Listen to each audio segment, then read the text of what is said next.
Good evening, everyone, and everyone that's watching on YouTube or live or whatever. Good evening. Glad you joined. And glad each and every to see so many beautiful faces this evening. With that said, I'd like to call this the January. I'm sorry. Sorry. I'm sorry. May the 4th meeting to order. Wow, I'm pushing it back to January. Well, that's all right. May the 4th meeting to order and ask Commissioner Russ May to give us our invocation and the pledge of allegiance to the flag. Let's pray. Dear Father, thank you for your son, Jesus. Thank you for his death, burial, and resurrection. Thank you for the opportunity to be here tonight, represent the citizens of Granville County.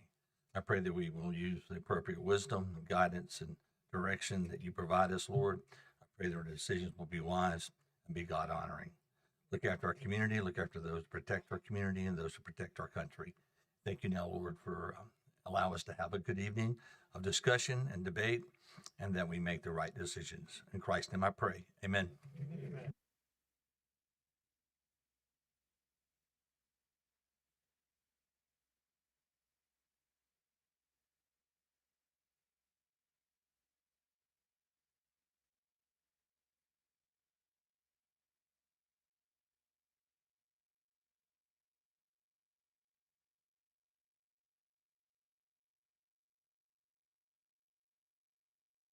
Thank you, Commissioner May.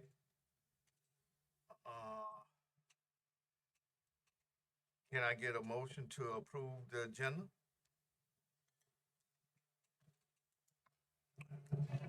Mr. Chairman, I move that we approve the agenda. I second. It's been moved and proper second that we approve the agenda. Are there any questions or comments? All in favor, use voting sign aye. Aye. Nay have the same rights. Ayes have it. Thank you. Can I get a motion to approve the consent agenda? Mr. Chairman, I'll move that we approve the consent agenda as presented. Second. It has been motion and proper second that the consent agenda will stand approved as presented. Are there any questions or comments? All of you voting sign aye. They have the same right. Aye.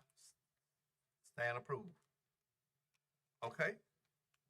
Introduction and recognition and presentation. I'd like to call Mr. Brad Obenberg. That's it. For to introduce our Veterans Service Director. Oh, there you go. Chairman Jay, Commissioners, County Manager, and Attorney. The Granville County Veteran Services Department recently welcomed new leadership with Melissa Purick taking on the role of Veteran Services Director with outgoing Director Albert A.J. Spee's retirement on April 30th. Melissa will lead the Veteran Services Department's mission to assist local veterans and their families with navigating the complex processes to access programs and resources at the state and federal levels. Melissa is a veteran of the United States Air Force, where she served as a member of security forces, protecting government personnel, facilities, and assets. Following her honorable discharge from the Air Force, Purick served as the United States Department of Homeland Security. She worked as an inspector enforcing federal regulations and conducting investigations related to the safety of federal facilities.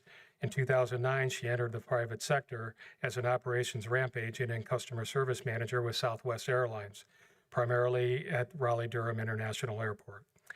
Melissa is a member of the National Association of County Veteran Service Officers and is actively pursuing her accreditation of veteran services. She and her husband, Michael, have been together for 15 years. She's the mother of 2 daughters, Amber and Autumn, and stepmother to 3 children. In her free time, she enjoys spending time outdoors, traveling, and spending time with her family. I present to you Ms. Melissa Purick.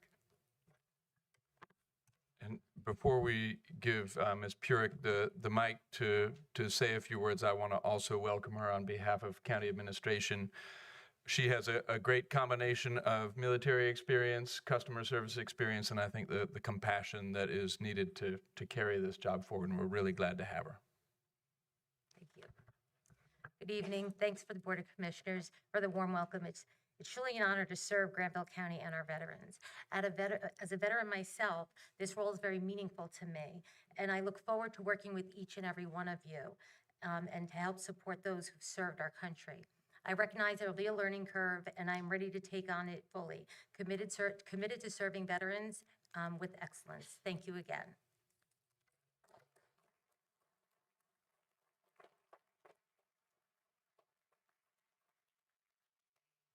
Just like to say welcome. Just like to say welcome. Oh.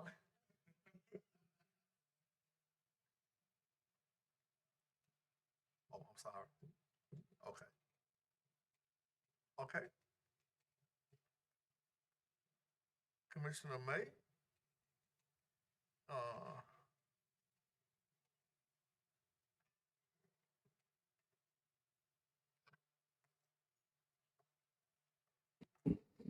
At this time, could I have Mr. Larry Hester, Ronnie Boyd, Alan Strickland, and James Hunsickle please come to the front?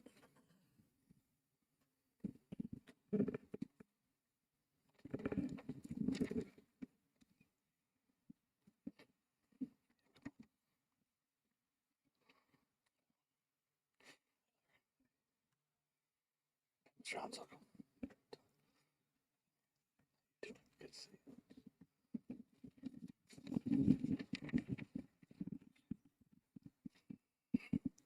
Well, you standing like a bunch of soldiers, or so so thank you for being here tonight. Tonight's about recognizing these gentlemen who have served the Granville County Veteran Services Committee for an extended period of time, some since the beginning of the committee. So I'll speak about each one of them briefly, and then I'll be handing them a certificate of recognizing them for their long service to our county. For those veterans here tonight, thank you. Would you please stand?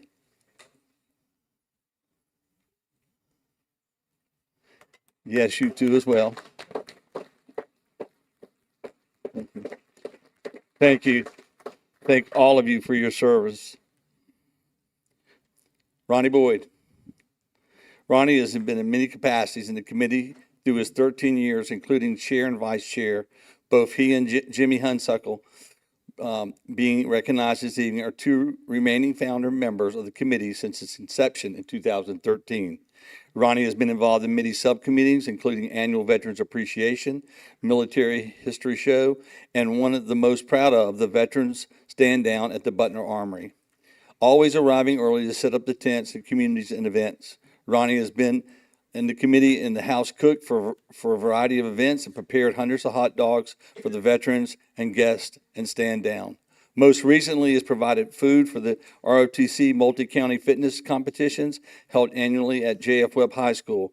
Ronnie said that serving on the Granville County Veterans Affairs Committee has been one of the honors of his life. Thank you for your service, Ronnie.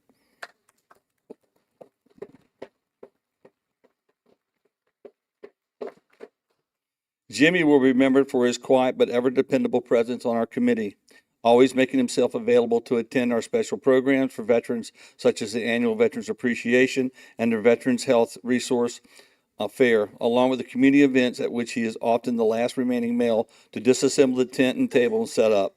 One of Jimmy's biggest accomplishments, and one that should be most proud of, is providing programs and donations as the VFW 1077 representative of the Durham VA Hospital. Many hours were spent attending to the needs of fellow servicemen and women attending or residing at the VA. Thank you very much.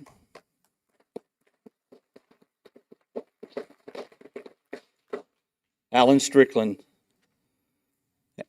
I forgot to tell you that Jimmy also had been on the board since the beginning of the inception, so thank you. Alan Strickland has served 11 years. Alan, also dedicated a longstanding member of the committee, was always available to assist in whatever capacity he was needed, especially at our annual Veterans Appreciation, Stand Down in Butner, and the health and resource fairs. He just jumped in whenever needed without question, always. Although recently his life has taken a different path, Alan always made sure to recognize his schedule to make sure he was available. That's true dedication. Serving on multiple subcommittees throughout his tenure, his input has always been perceptive and invaluable. Thank you, Alan.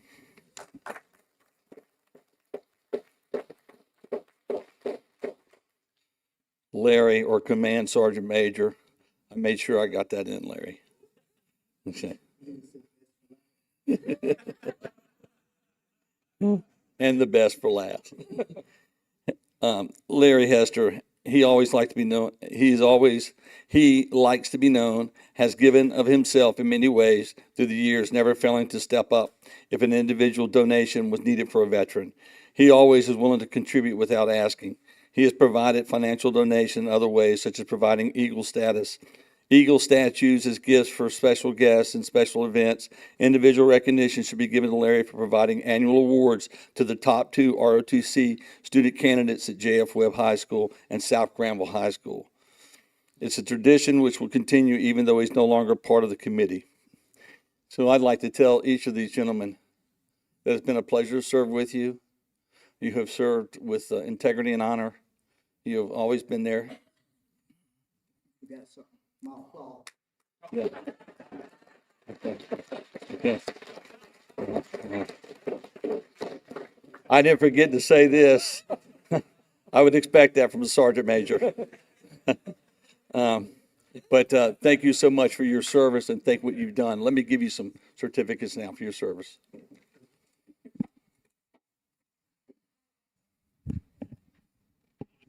Presented to Ronnie Boyd in formal recognition of your dedicated and unwavering commitment as a founding member of the Granville County Veterans Affairs. Your contributions have made a meaningful and lasting impact by supporting and advocating for veterans in our community.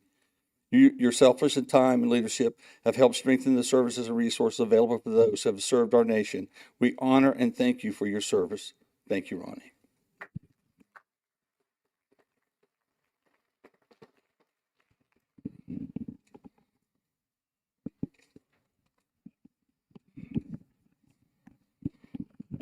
James, in formal recognition of your dedicated and unwavering commitment as a founding member of the Granville County Veterans Affairs Committee, your contributions have made a meaningful and lasting impact by supporting and advocating for veterans in our community. Your selfless time and leadership have helped strengthen the services and resources available for those who have served our nation. Thank you. We honor you.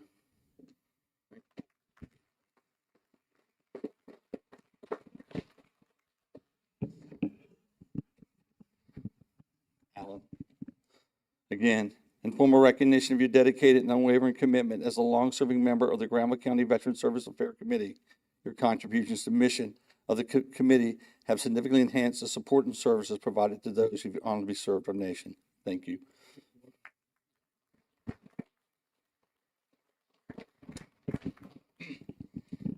And Sergeant Major,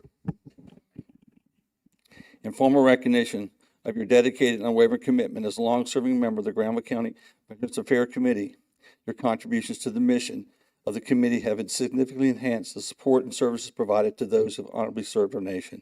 We honor and thank you for your service. Thank you, Sergeant.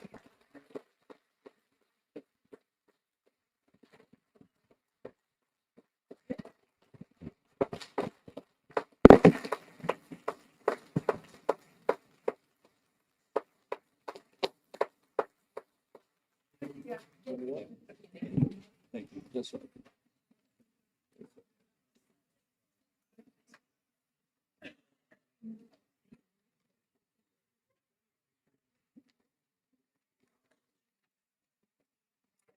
Appreciate you.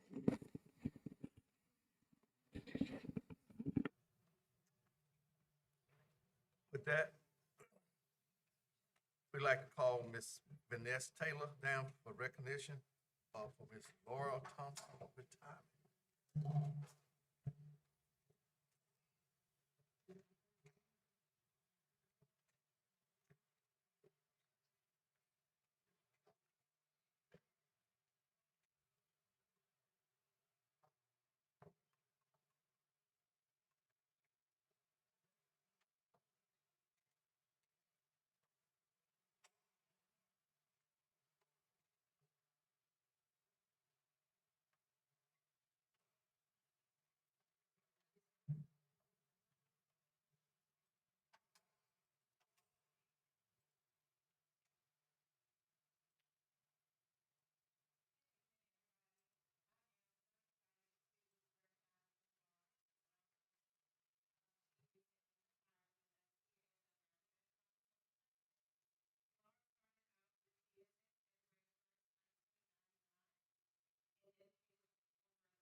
Okay, can you all hear me? Oh, yeah, it's on now.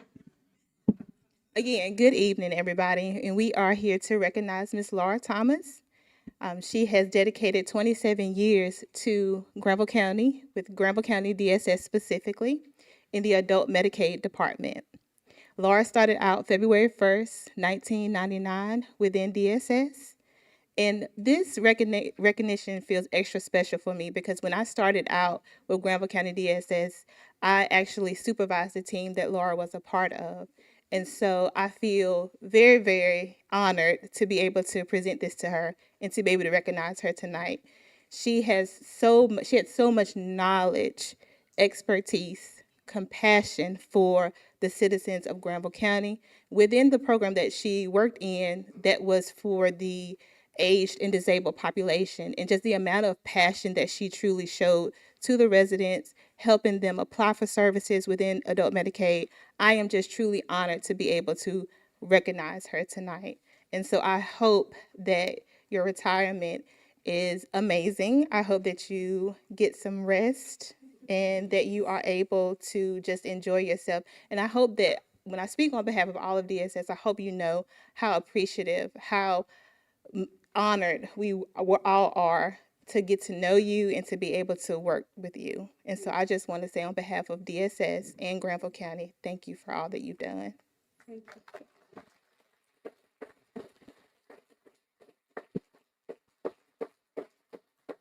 And so this says, for Laura Thomas, Income Maintenance Caseworker 3, February 1st, 1999 to April 1st, 2026, in recognition of outstanding service to the citizens of Granville County, presented by the Granville County Board of Commissioners. Thank you, Laura.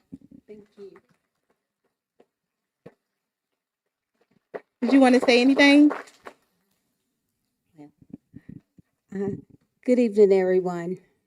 I would just like to say thank you first to God and to my family and to the Board of Commissioners and to my director and DSS team.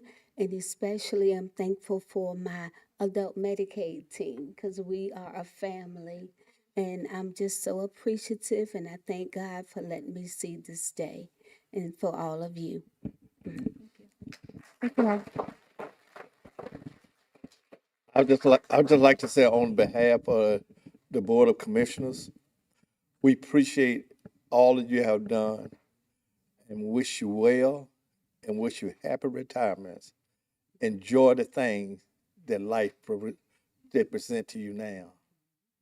You don't have to get up in the morning and punch a clock.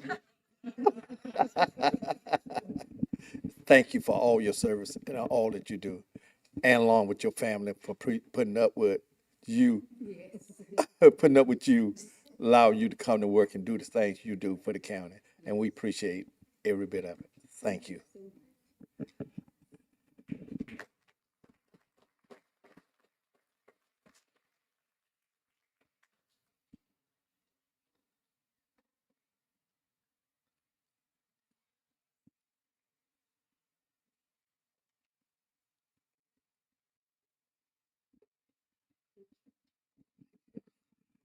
Okay.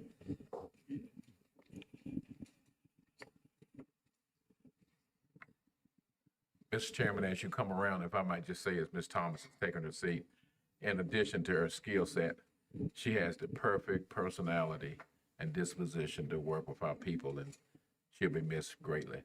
Thank you, Ms. Thomas.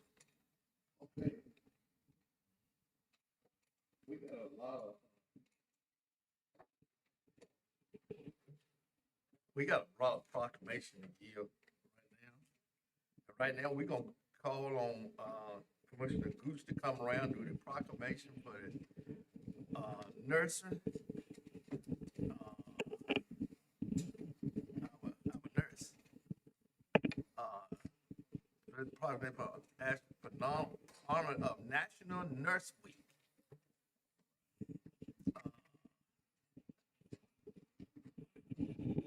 I'd like to call on Chairman Smith, Adam McConnell, Grandma Health System Chief Executive Officer, Kelly Palmer, Granville County Come Health on System around. Chief. How y'all Nursing doing? Good to see you. All right. Hello, how you doing? Hey, how you doing? Good to see you. Hey. How do you get in this?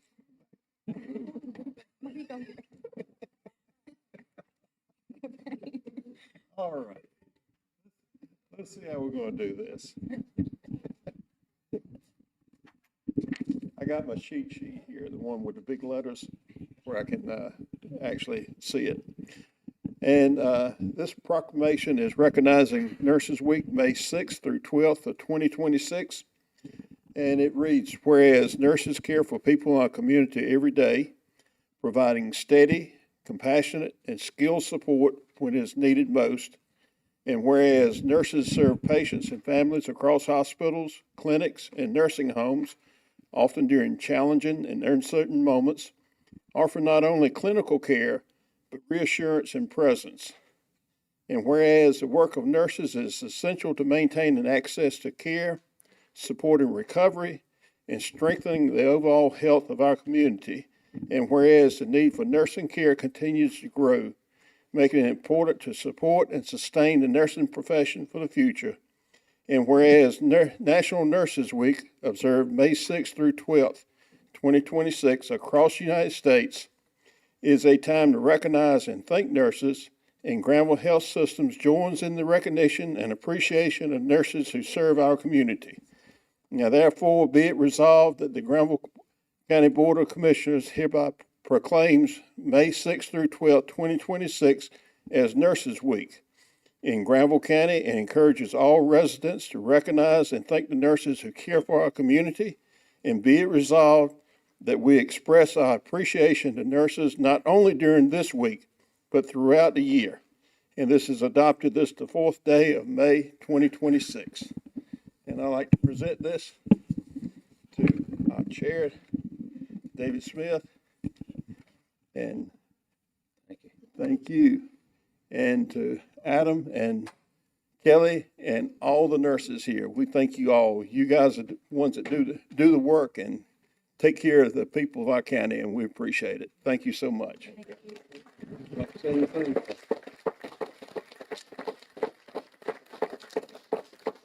I just want to echo what Mr. Gooch said, and ladies, I'm just holding this because y'all have earned this, and we thank you each and every day that you come to work, that you provide that compassionate care and that loving care to our people, not only in Granville County, but our surrounding areas that come to our hospital and in our facilities. So again, thank you so much. And instead of, as Mr. Gooch said, recognize you this week, we recognize you every day and every week. And again, thank you so much for your dedication and hard work. And I want to thank Mr. McConnell for his leadership, our CEO of the hospital, and his administrative team also. So again, ladies, thank you for your hard work, and we look forward to you continuing that hard work with Granville Health Systems. And thank you, commissioners, for recognizing our nurses. Yeah, Thank you. thank you. You got anything else to say? Just wanted to say thank you guys so much. We can't do it without you guys. There takes a lot of people to get the health system moving, but we can't take care of patients without you, and they do a fantastic job. And they represent hundreds of nurses at the health system and hundreds of nurses around Granville County. So thank you so much. You do a fantastic job.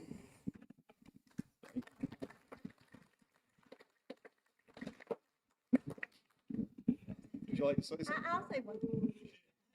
Sorry, Adam. Thank you to the Board of Commissioners.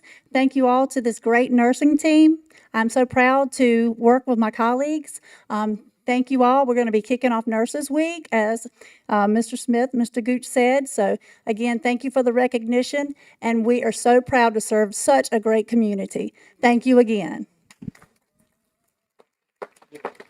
Thank you.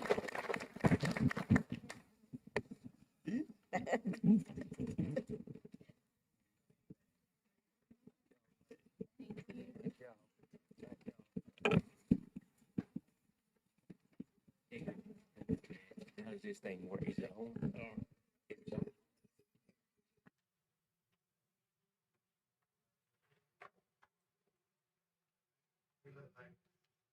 Just like to say thank y'all. each and every one of y'all nurses. Y'all do a fantastic job at Granville Medical Center. Appreciate your service. Moving right along, proclamation recognizing National Small Business Week in Granville County, May 3rd through the 9th. Commissioner Williford.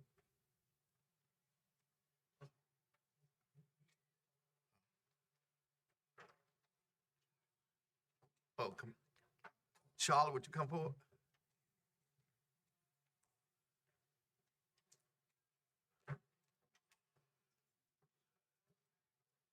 Before I present this to Charlotte Duncan, our Economic Development Director, and her team is here tonight. I'd just like to say that small businesses are truly the backbone of our local economy and a part of our community. As someone who has personally owned and operated a small business for more than 44 years, I've seen firsthand the dedication, long hours, personal and family investment. I mentioned the family part. A lot of nights I wasn't able to sleep. And the personal investment that it takes to keep those doors open. Small business owners not only create jobs, they support local causes, sponsor our youth programs, and help shape the character of our towns and counties. It is an honor to recognize and celebrate them through a small business week and to thank them for the tremendous impact they have on our community every single day. And Charlotte, I'd like to give you this proclamation recognizing Small Business Week in Granville County, May 3rd to May the 9th, 2026. Whereas small businesses are the backbone of our local economy, driving job creation, innovation, and community vitality in Granville County, and whereas National Small Business Week has been recognized each year since 1963 to highlight the programs and services available to entrepreneurs throughout the U.S. Small Business Administration and other government agencies. And whereas Granville County is committed to fostering entrepreneurship and supporting small business growth, and whereas the county prioritizes collaboration among chambers of commerce, small businesses, small business technology development centers to strengthen local business support networks. And whereas supporting small businesses contributes to a resilient local economy and enhances the quality of life for residents across the community. And whereas Granville County supports and joins in this national effort to help small businesses grow their businesses, create jobs, and ensure our communities remain vibrant today and into the future. Now, therefore, be it resolved that the Granville County Board of Commissioners hereby proclaims May the 3rd to May the 9th, 2026 as National Small Business Week in Granville County, North Carolina, and encourages residents to recognize and support the small businesses and entrepreneurs whose dedication, innovation, and hard work strengthen the county's economic and enrich the community. Adopted this 4th day of May, 2026.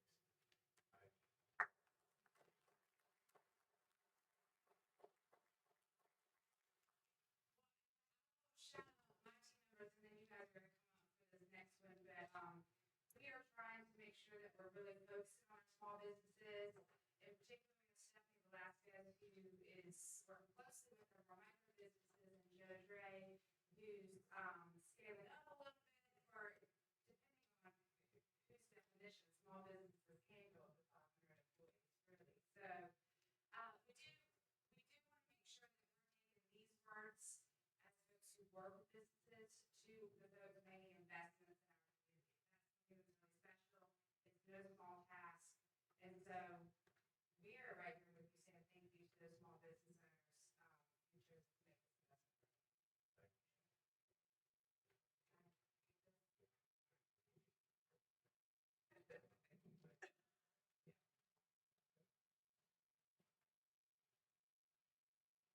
Commissioner Russ, right? Then economic development.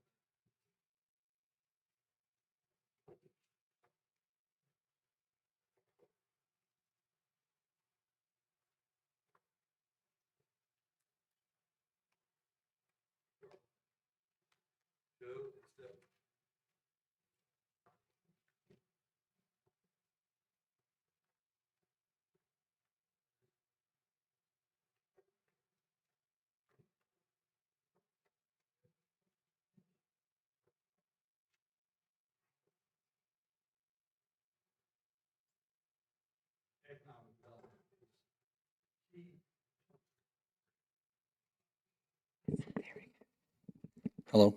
Better? Economic development is a key component to our county's wellness. And so it's critical that we work hard to see that grow. And this team does that every day. And we appreciate it. But without that growth and that balance from economic development, the county alone cannot sustain to provide the necessary services for our citizens on valorum tax alone, your property tax. We truly need business growth and a commitment to see business grow. I believe that county's made that. We have done a lot over the last couple of years. I'm very proud of. Some of that includes some of the work that we've done with Triangle North, making sure we get that infrastructure in place. And Scott and county manager, county attorney, and this board, thank you for your help on that. And we continue to work with our municipalities. Whenever there's an opportunity for a new project or an effort, Charla is there to do it. So thank you. And I'm sorry, I'm going to mess your name up tonight. So, Board of Commissioners, recognizing Economic Development Week in Granville County, North Carolina. Whereas economic development plays a vital role in creating jobs, supporting business growth, and strengthening the overall quality of life in Granville County. And whereas economic development professionals connect business, residents, educators, and community leaders to advance investment, workforce development, and long-term opportunity. And whereas Granville County is committed to supporting entrepreneurship, small business growth, while fostering collaboration among community partners.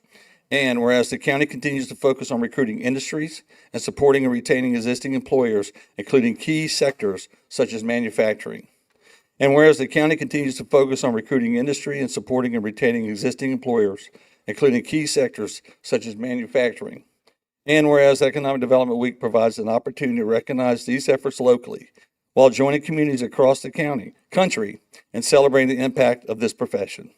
Now therefore be resolved that the Granville County Board of Commissioners hereby proclaims May 4th through 8th, 2026 as Economic Development Week in Granville County, and recognizes the important work of economic development professionals and community partners who support business growth, attract new investment, advance workforce opportunities, and strengthen key industries such as manufacturing, all of which contribute to a strong and vibrant local economy.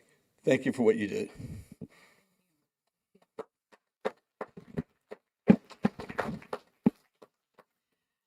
Thank you, Commissioner May. And I want to take this opportunity just to make sure that my team, because a lot of times you'll see me up here at the podium asking for things or giving updates, but Joe and Stephanie are there in the office supporting every day, getting out, talking to businesses as well, making sure that I have what I need. And so it really is a team effort. Glad to have a full team. A lot of times we can work for months, if not years, on projects. And it takes quite some time to see them come to fruition, and they may never come to the fruition we hope that they do. But that doesn't mean that they aren't working hard in there in the office. So thank you both for that. And want to do a quick shout out to our economic development partners throughout the county, our municipal partners, and also our workforce development partners as well. And honestly, I'm sure that each of you are doing a little bit of economic development every day. The quality of life factors, education factors, everything contributes to businesses wanting to be here and thriving here. So this is for y'all as well. Thank you.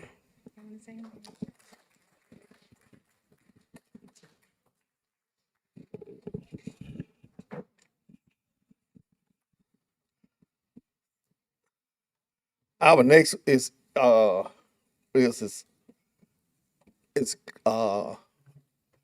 clerk to the Board of County Commissioners week. Whilst I'm coming forward,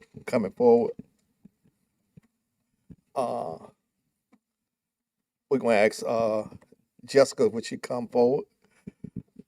I'd just like to say before I read the proclamation that Jennifer, I had Jennifer on mine. I'm sorry. I never call you Jennifer. I all the time figured you can call you everything, but I never call. I apologize. But this young lady, after our clerk resigned, stepped in, and never missed a beat. She kept all the commissioners where they should be, where they need to go, what they need to do, and make sure that we did it. She has been acting as clerk to the board and stuck up and done a wonderful job. And we appreciate it. I would have had your flowers, but I was running late coming back. And I apologize. But we just like to say thank you for the job that you have done, and you have done a magnificent job. I know sometimes when you had to step in another person's shoes, I know it's a lot of headache because you got to figure out what they was doing, how they were doing, and everything. But you did it right on T, and we appreciate it. We just like to say this proclamation for clerk. Uh, I know you told me every time I try to put it back on the agenda, and you tell me we taking it off, and I said no, we putting it back on. So, and the reason why I'm putting it back on because we need to honor you as clerk because you have done clerk duties, clerk job, and you continue on doing a wonderful job, and we want to appreciate you as clerk, what you have done. Proclamation honoring clerk to the Board of County Commissioners Week. Whereas the role of a clerk to the Board of County Commissioners is critical in maintaining and informing the community and facilitate effort, local government through communication among citizens, governing bodies, and administration department. And whereas the position of a clerk is one of the oldest in the local government, continuing to be essential as the official record keeping of their counties, maintaining historical records and supporting and transparency and inequality of the local government through the careful preservation and management of the official documents and proceedings.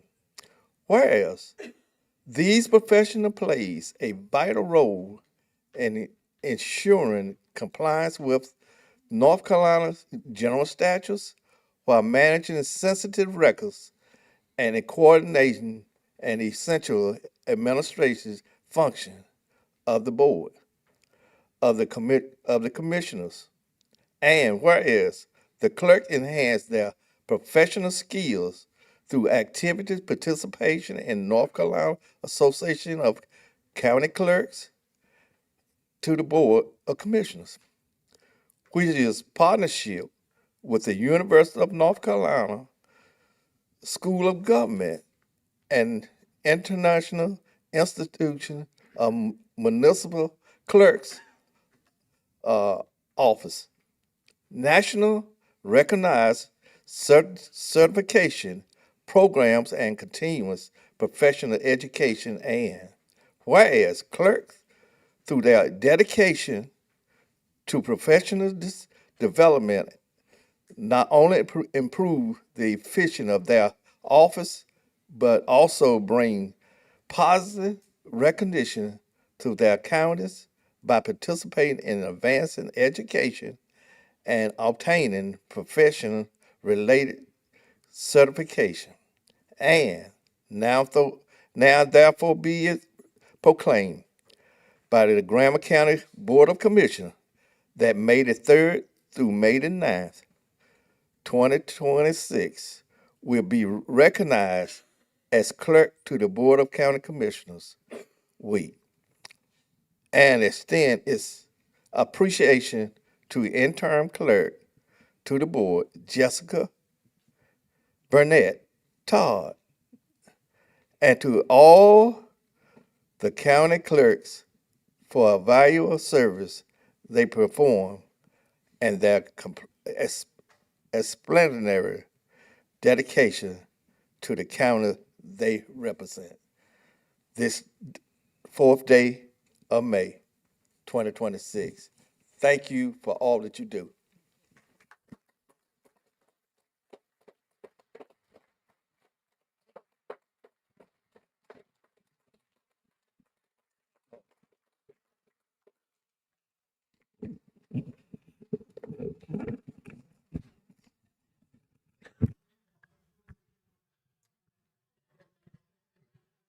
Mr. Chair, could I say something while you're getting back to your seats?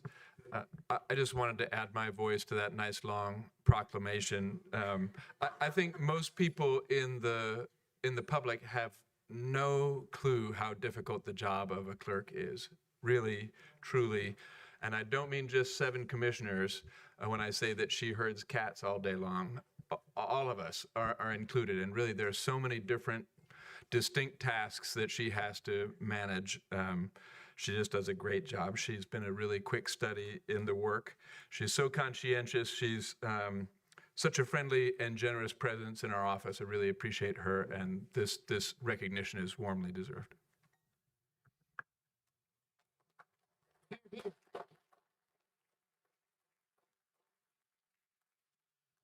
Thank you, County Manager. Moving right along. Public comments. There's no one signed up tonight.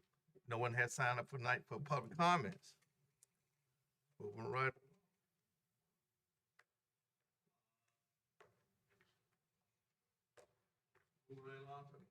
The hearing for the Granville County financing for a school project.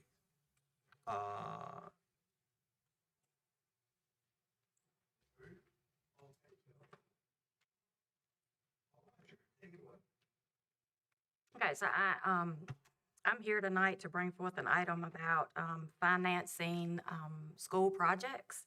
So we are here to hold a public hearing and consider preliminary resolution in support of the planned financing of 2026 public school improvements, specifically including improvements at J.F. Webb High School and at South Granville High School.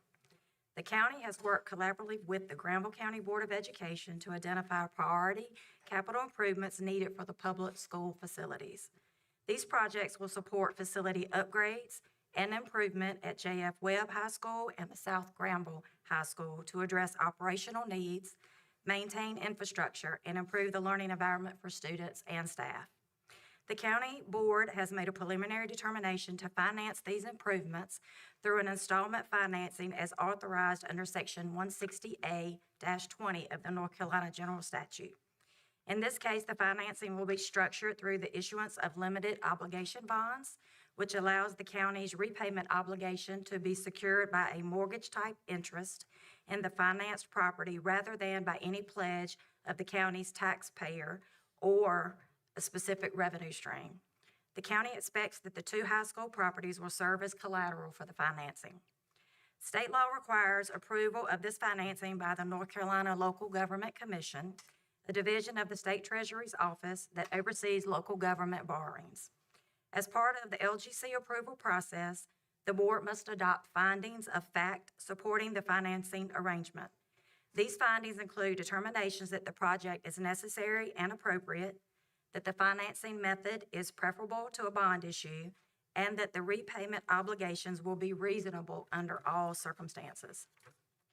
This resolution serves 3 primary purposes: makes a preliminary resolution to proceed with the financing, makes the findings of fact required by the LGC, and authorizes staff to move forward with the financing process, including the LGC application and solicitation of financing proposals.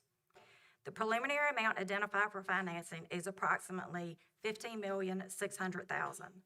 The final amount may be adjusted based on construction bids, market conditions, prior project expenditures eligible for reimbursement, financing expenses, and any required reserves.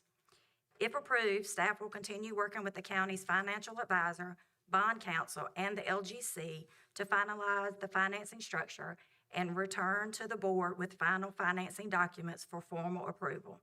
This approval is currently set for June 15th, 2026. The county anticipates financing approximately $15,600,000 for the school improvement projects and the final financing amount will be determined after completion of the bid processes and review of final proposals from qualified financial institutions. Some financing proceeds may be used to reimburse prior county expenditures related to project cost, as well as to cover financing expenses and establish any necessary reserves. The Finance Department will work closely with the LGC and the county's financial advisor to ensure the proposed financing remains within acceptable financial parameters and aligns with the county's long-term debt management policies. So myself and the county manager recommend that the board hold the required public hearing and then adopt the resolution supporting an application to the Local Government Commission for approval of county financing agreement for the 2026 public school improvements and authorize staff to proceed with financing processes. The county's entering into the financing is subject to the county's obtaining approval from the North Carolina Local Government Commission.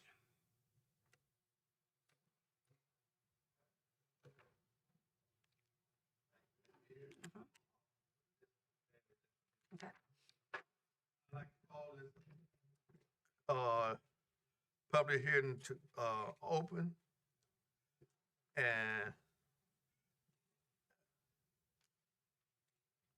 okay, and at this time, anyone wishing to speak at the public hearing, please come to the podium. When it is your turn to speak, please state your name, address for the record, please. The floor now is open. Which for anyone who likes to speak.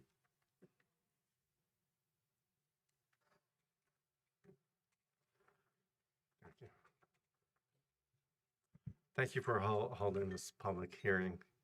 And I just learned that it's preliminary. We may be actually having another night when all the documents are finished. So some of what I have to say may not be the best expression of what I plan to speak about, because I hope to come back. Let me start by saying... excuse me. State your name and address, Fred please. Johnson, 311 9th Street, Butner. Thank you. Thank you. Let me start by saying clearly I support investing in public schools. Our students and teachers deserve strong, safe, modern facilities. But support does not mean silence, and it does not mean accepting a lack of clarity when we are being asked to commit taxpayers to more than $15 million in long-term debt. And hopefully that clarity will come out during the process. I reviewed the county proposal along with available Board of Education materials in the county's annual financial report. And what is missing is pretty straightforward.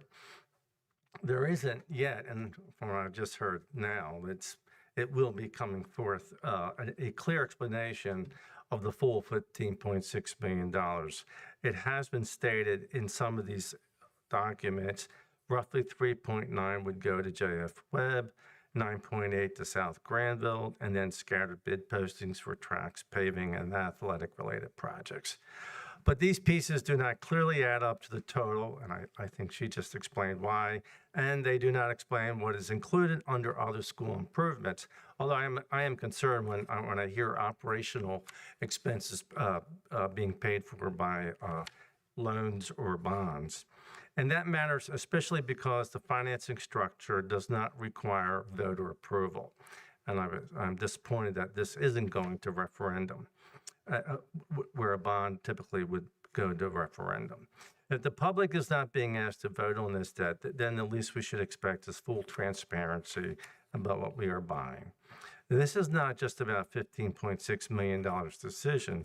Over time, this may likely cost taxpayers closer to $24 million when interest is included.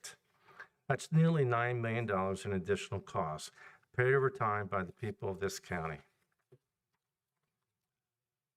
That is a real cost of borrowing, and a chief part of this discussion at the level of commitment and priorities matter. And based on what is publicly available, a meaningful portion of this bond appears to involve athletic facilities. Athletics has tremendous value, particularly in high school environment. But it's not the same as classrooms, academic space, or core instructional needs.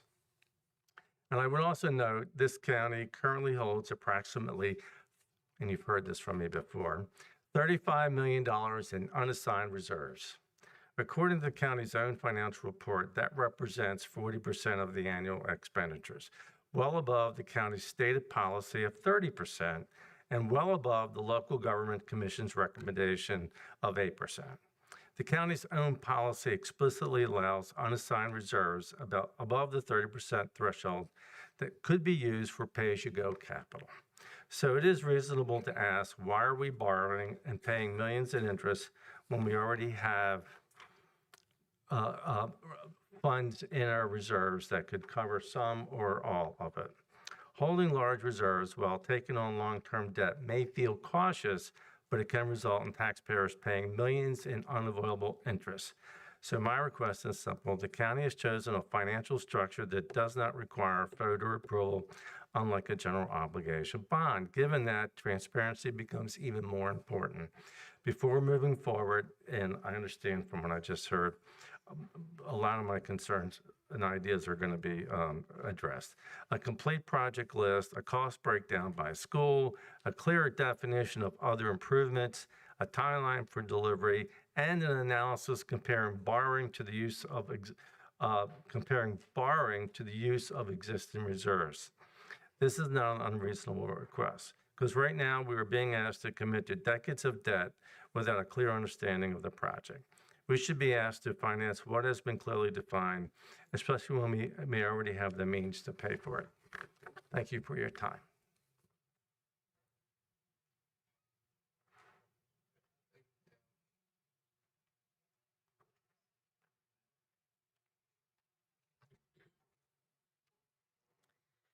Good evening, Chair and Commissioners. I'm Amanda Lebrecht at 3632 Pine Needles Drive in Wake Forest. I'm here tonight to speak in support of approving the $15 million capital loan to replace the roofs and resurface the parking lots at both South Granville High School and JF Webb High School. I want to be direct. These are not luxury upgrades, as we all know. They're not sexy. These are basic infrastructure needs, the kind of maintenance every school building requires to remain safe, functional, and worthy of the students and staff who use them every day. Let's start with the roofs. Aging, failing roofs don't just cause inconvenience, they cause real damage. Water gets in, mold grows, ceilings fall, equipment gets ruined, and every year a failing roof goes unaddressed, the cost to fix it goes up, sometimes dramatically.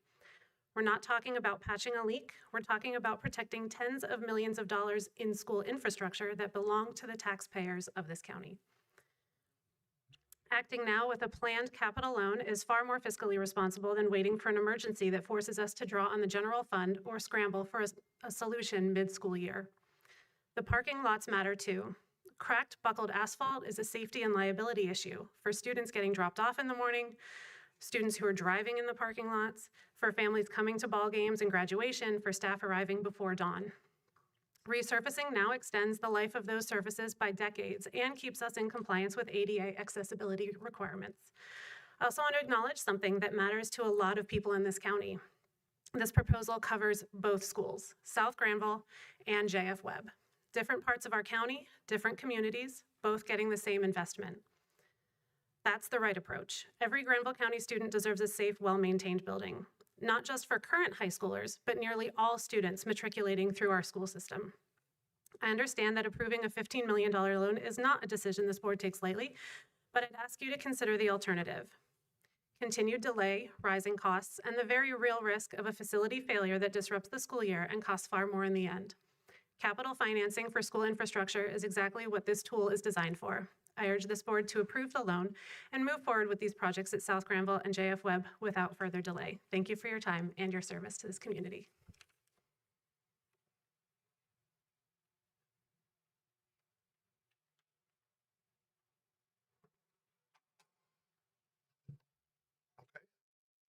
Does any of the board have any questions?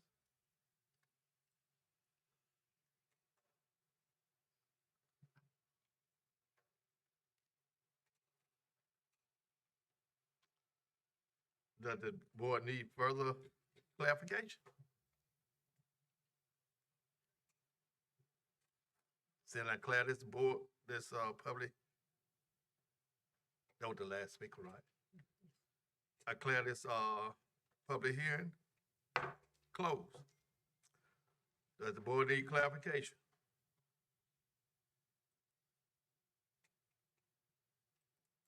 Okay, then what the pleasure of the board?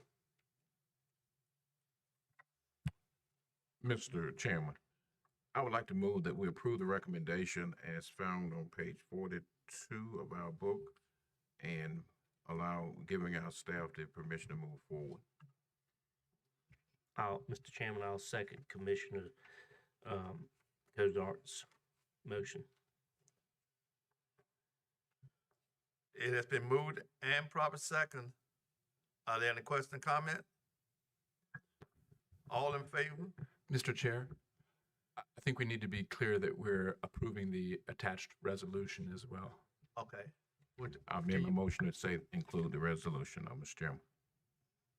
I'll second Okay. with the resolution. Mr. Chair, just for clarity, since it's not written in here, I'm sure that all the projects assigned are going to be precisely identified. All the money up front is going to be precisely identified.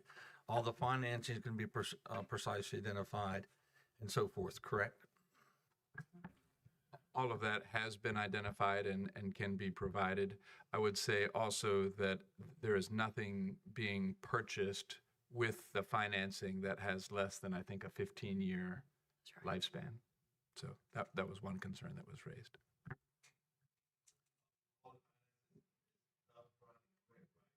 That's correct. Are there any more clarification? All in favor, use both sign aye. All opposed have the same right. Ayes have it, stand approved. Okay, moving along to developer service matter. I mean, not the service. Oh, budget matter. I was gonna pass you over.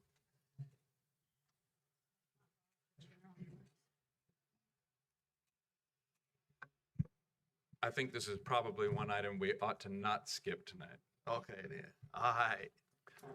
Well, good evening, commissioners, and to members of the public here tonight or watching online.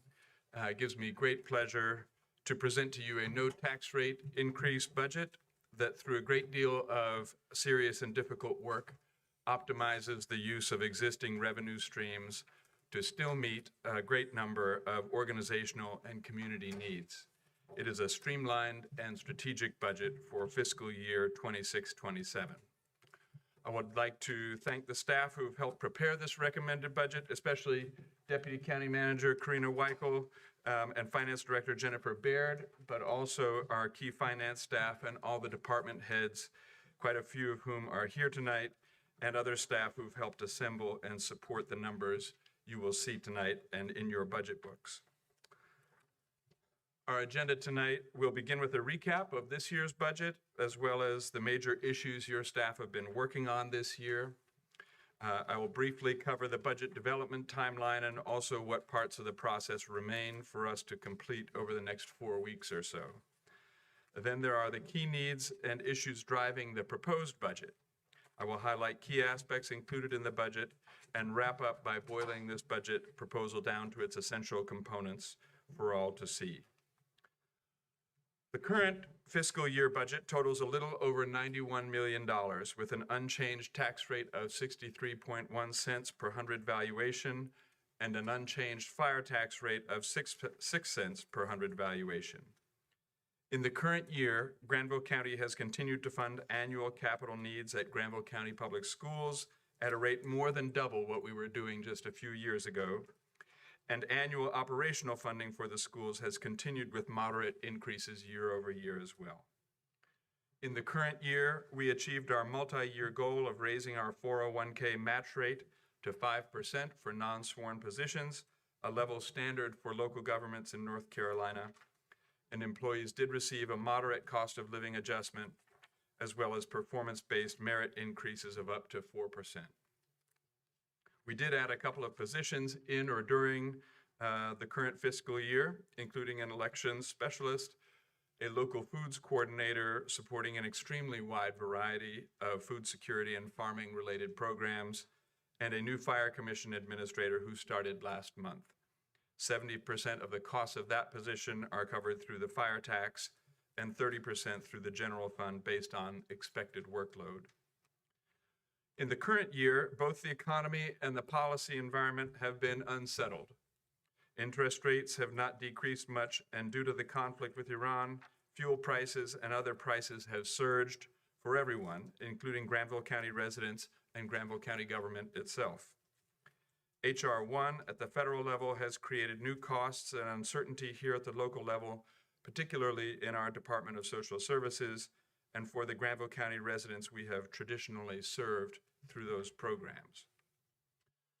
Despite the fluctuations in the economy, sales taxes have consistently exceeded projections this year, but I would point out that there's a 2-month lag in those receipts, and it is still entirely possible that the uncertainty caused by the conflict with Iran may depress sales tax revenue over the last quarter of this fiscal year. Property tax revenue, even with the rate unchanged, continues natural growth at a few percentage points a year, and other revenue streams have been up or down at more moderate levels. In the current year, we commissioned and completed a space needs analysis covering all county functions outside of senior services, the libraries, and the law enforcement complex on New Commerce Drive. The space needs analysis is helping us understand the current and future needs, space needs of all the remaining departments, and it is intended to help guide decision-making regarding possible future consolidation in a unified county complex, which would offer citizens and employees improved access to county information and services. Beyond the space needs analysis, we have been fairly aggressive this year in pursuing a variety of capital improvement projects. The North Granville Senior Center was completed, and the new facility has become an even more vibrant anchor for the northern part of the county. Demolition of the old school buildings on the Hawley site has been completed, and we will be under contract as of tonight with a design firm to do community engagement, master planning, and design for that site. And county staff, working with our clerk of court, district attorney, judges, and the Register of Deeds, have been making great strides in the maintenance and configuration of the interior of our old courthouse, with numerous significant exterior improvements planned for the coming year. And finally, in addition to the future of the former Butnerstem Elementary School, it seems likely that the county will also soon be tasked with considering the highest and best future uses of Wilton Elementary and the Mary Potter campus here in Oxford. We also completed the first comprehensive pay and classification study since 2019. In the past 7 years, compensation levels in many areas of local government have increased significantly. In my view, this is a fairly straightforward reflection of supply and demand.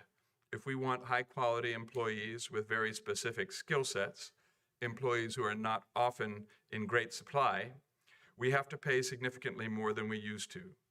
As I have often said to commissioners, the market is what it is, and whatever choices we make regarding employee pay, we pay on the front end or on the back end.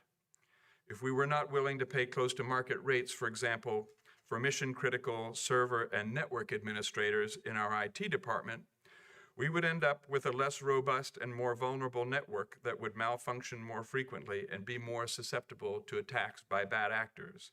The cost to employees and ultimately to citizens of a weakened system would be just as real as the cost of paying market salaries to begin with.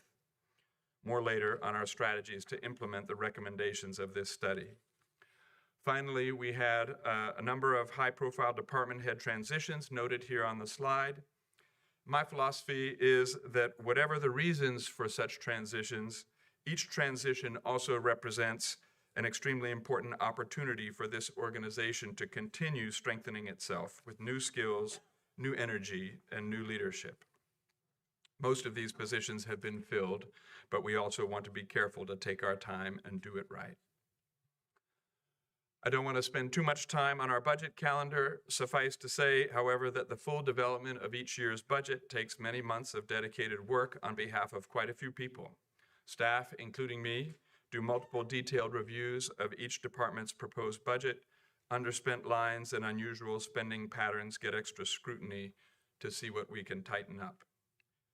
The board retreat in February is a primary tool for strategic budget direction from the board, though many other conversations also contribute to staff's sense of the directions commissioners would like to pursue.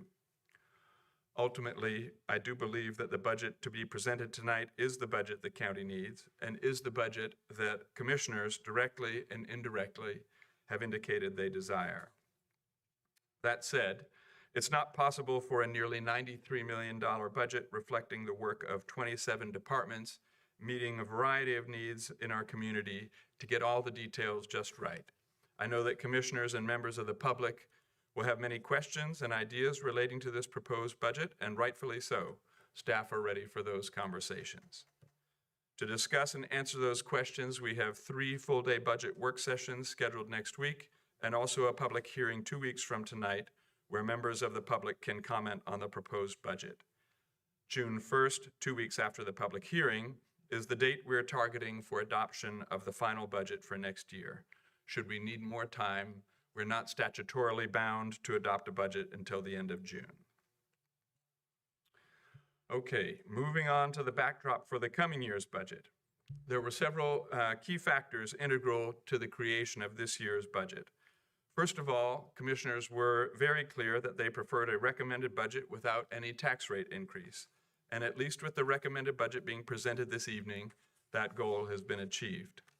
Second, my primary goal in this upcoming year's budget was to invest in our employees, specifically to do as much as we could to implement the recommended strategies in the pay and classification study conducted earlier this year. This is a significant lift financially, but as I pointed out before, we pay one way or the other for the staffing strategies we pursue. Last year, we asked every department to offer up a 5% cut to their operations. In the coming year's budget, we are tightening personnel budgets, budgeting at 95% of the full load rather than 100%, knowing that the normal turnover will still leave us with sufficient funds across the organization to cover our personnel costs. As many in the public have noted, the county has rebuilt its unassigned fund balance over the past several years, and at the end of last fiscal year, we actually exceeded the board's goal, established in policy, which is to have an unassigned fund balance representing 35% of the general fund budget. As part of pursuing our capital improvement strategy and to achieve earlier implementation of pay plan recommendations, I am recommending using some of the excess fund balance to achieve these goals without any additional burden on the property tax base. As a fund balance aside, I will note that with natural disasters on the rise, it makes sense to me that we would keep a healthy reserve as a safety net. Counties in the western part of the state are just starting to get FEMA reimbursements now, 20 months after Hurricane Helene, and the ones that had a healthy unassigned fund balance were much better able to cover their immediate recovery needs. Additionally, as we look forward to a more aggressive period of construction and new debt, our fund balance is a number that credit rating agencies pay close attention to, and the high credit rating we currently have will absolutely help us get the lowest possible interest rates when we do need to borrow money.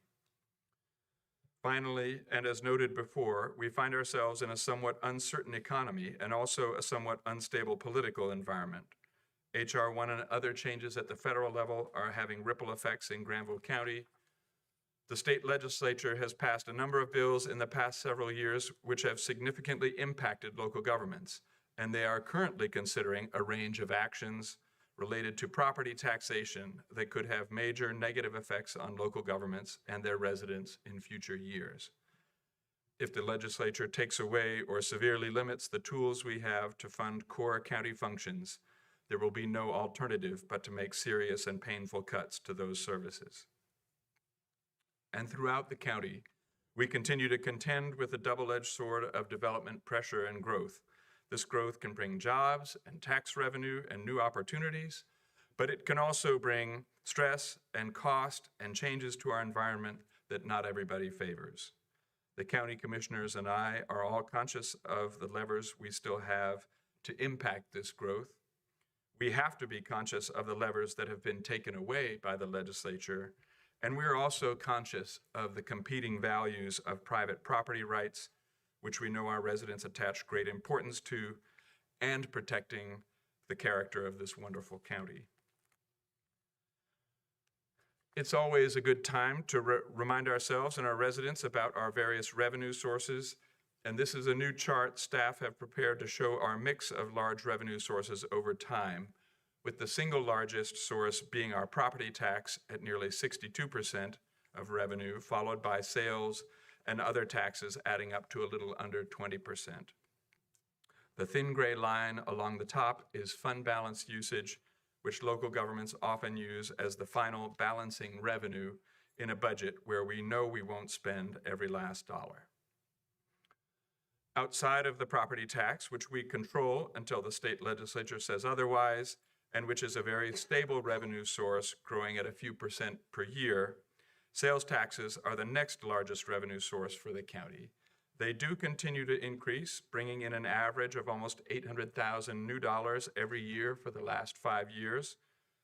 But historically, the sales tax can be a much more volatile revenue source than property taxes, so we budget conservatively and hope for the best.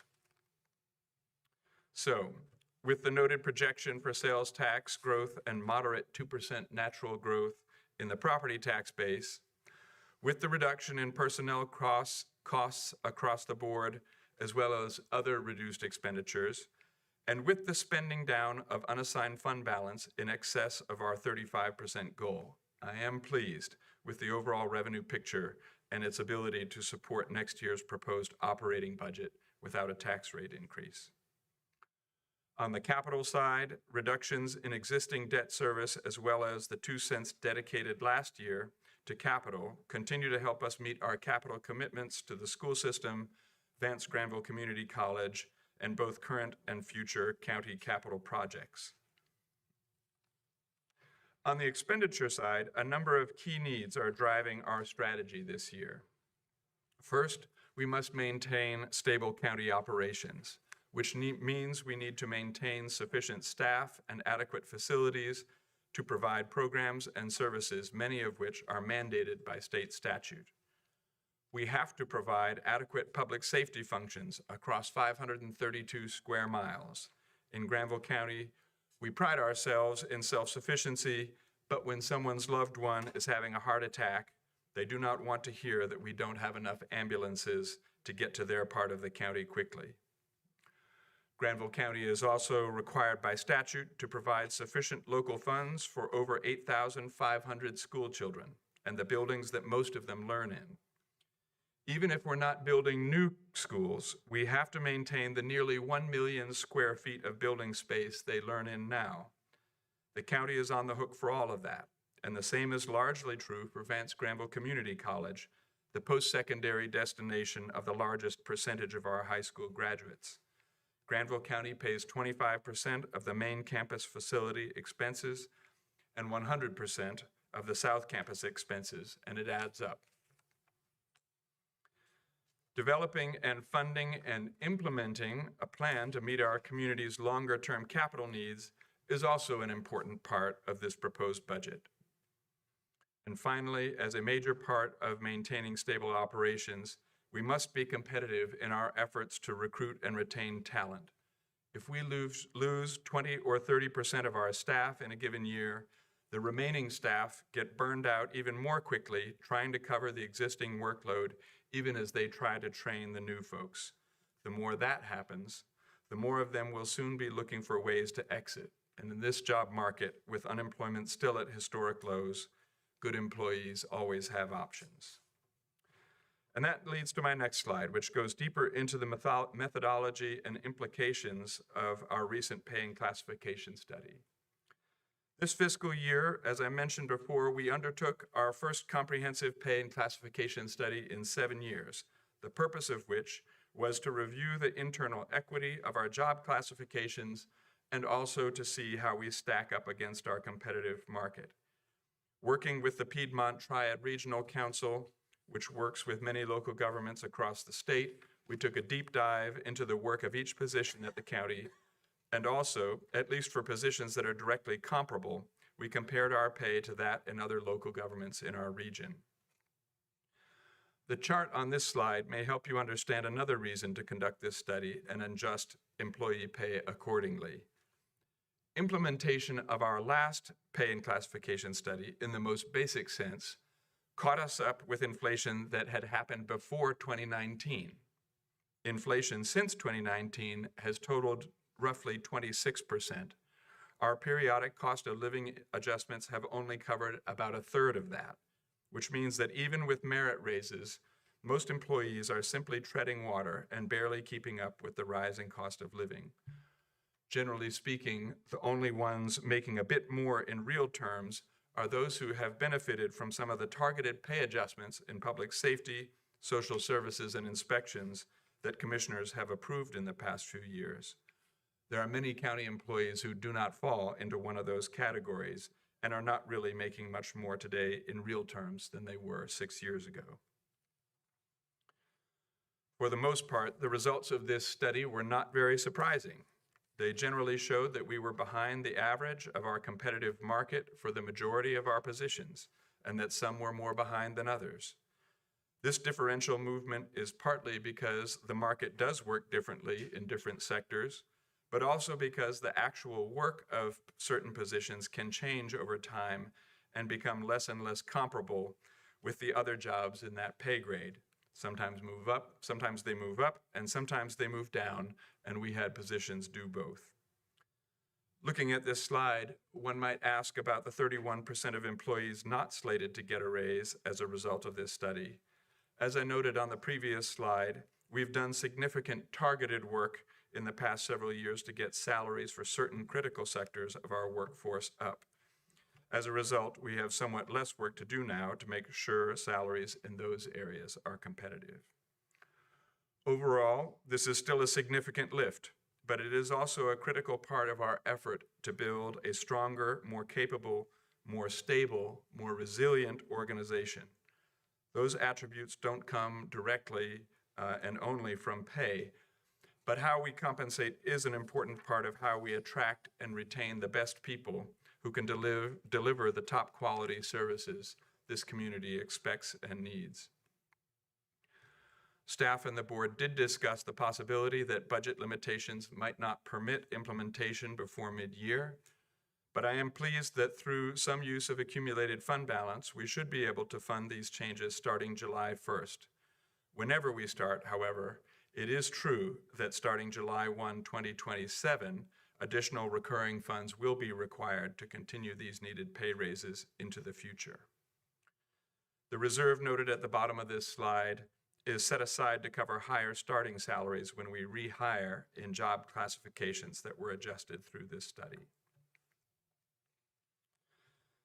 So Granville County is self-insured through Blue Cross Blue Shield of North Carolina and also works with an insurance broker, Mark III, and an intergovernmental health alliance that helps us pool our risk for spikes in claims and other costs. Employee medical claims have dropped this year, which is great, and we continue to be pleased with the programs our insurance broker is able to provide our employees, which we believe play a significant role in improving employee health. That said, pharmacy utilization and costs, especially for specialty drugs, have both risen a fair bit, and we also have to continue to prepare for the possibility of increases in the number of high-cost claimants among our employees and insured family members. As such, in the coming year, we are expecting a 6% increase in healthcare costs for the same health coverage we have offered our employees for the past several years. It's worth pointing out that it currently costs nearly $10,000 a year for an employee in Granville County to cover their spouse and children under our current plan. And it's nearly $11,500 if you include vision and dental. I mention this because I continue to believe we need to chip away at those costs in future years to become a truly attractive employer for workers with families. So, while our healthcare costs are not on fire, occasionally other things are. And this slide shows the increasing revenue going to fire protection in Granville County over the past several years with the institution of the fire tax. The fire tax rate, just like the county tax rate, is proposed to stay flat this coming year at 6 cents per 100 valuation. Before the institution of the fire tax, total county funding for fire protection was approximately $1 million a year. There was little, if any, daytime coverage at our fire stations. Our trucks and other equipment were aging out and becoming dangerous, and response times, by most standards, were unacceptably long.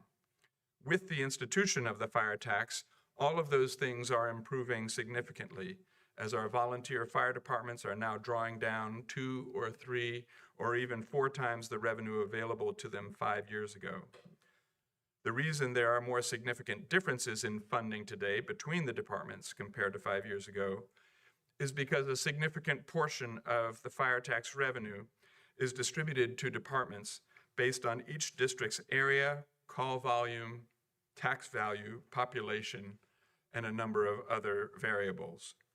Over time, this methodology will enable departments shouldering a heavier and steadier load in different parts of the county to pay for the additional staffing and equipment needed to carry that load on our citizens' behalf. More limited payments from the fire tax also go out to a number of municipal fire departments in recognition of their mutual aid responses out into unincorporated areas. I wanted to share this slide as well, though it violates some of our internal font size guidelines, because I think it's important that the public see the dramatic improvements in response times across all of our departments. Compared to 6 years ago, roll times for all our departments are much quicker across the board and up to 8 or 9 minutes faster in some cases. So there have been a lot of important achievements this year in fire protection. Next slide, please. And the administration of the fire tax. Most of our departments have substantial weekday coverage with paid firefighters at this point, and as the previous slide demonstrated, improvements in response times continue to bear out the wisdom of this strategy. This year, every volunteer fire department had a second financial procedures review, working with an independent financial services agency. We continue to have some lessons learned, but when paired with the improvements in detailed budgeting, we also have a much better understanding of the financial situation and needs and focus areas for each of our departments. The fund balance within the fire tax fund has continued to grow and is helping the county prepare financially for the need for additional stations, trucks, and equipment down the road. I think this is a wise approach because those costs will be substantial. And last but not least, several years of conversation and planning led to the hire of Zane Patterson as our new Fire Commission Administrator, who started with us on April 1st and who brings important additional capacity to our fire protection work while freeing up significant time from our core emergency management team. Moving along to emergency medical services. As you know or may know, Granville County is one of a shrinking number of North Carolina counties fortunate enough to have a healthy local hospital. We are doubly fortunate that Granville Health System agreed a number of years ago to operate Granville County's EMS system, and also that they're able to help support this operation financially. Were Granville County to have to operate this system on our own again, we would be looking at significantly higher numbers than those up on the screen. The county has continued to work with Granville Health System over the years to increase the number of ambulances and staff, investments which help us keep up with growth and prevent response times from getting longer and longer. For this coming year, Granville Health System made no new requests for the budget. And now, an ever-present and incredibly important part of this conversation, which is the Board of County Commissioners' support for education. The key items in this chart are enrollment, funding, and funding per pupil. As you can see in the stacked bar charts on this table, the total number of school-age students enrolled in traditional public schools and charters together has remained fairly steady over the past 5 years, though with charters accounting for a larger and larger portion each year. County funding has also increased regularly each year, and any enrollment decrease results in a further increase in the per pupil amount, which goes to both traditional public school students and charter students. As you all know, K-12 education in the state of North Carolina is largely state funded. Our county funding makes up between 20 and 25% of the school system's total budget, with the federal government contributing roughly 10% and the state picking up the remaining 60 to 65%.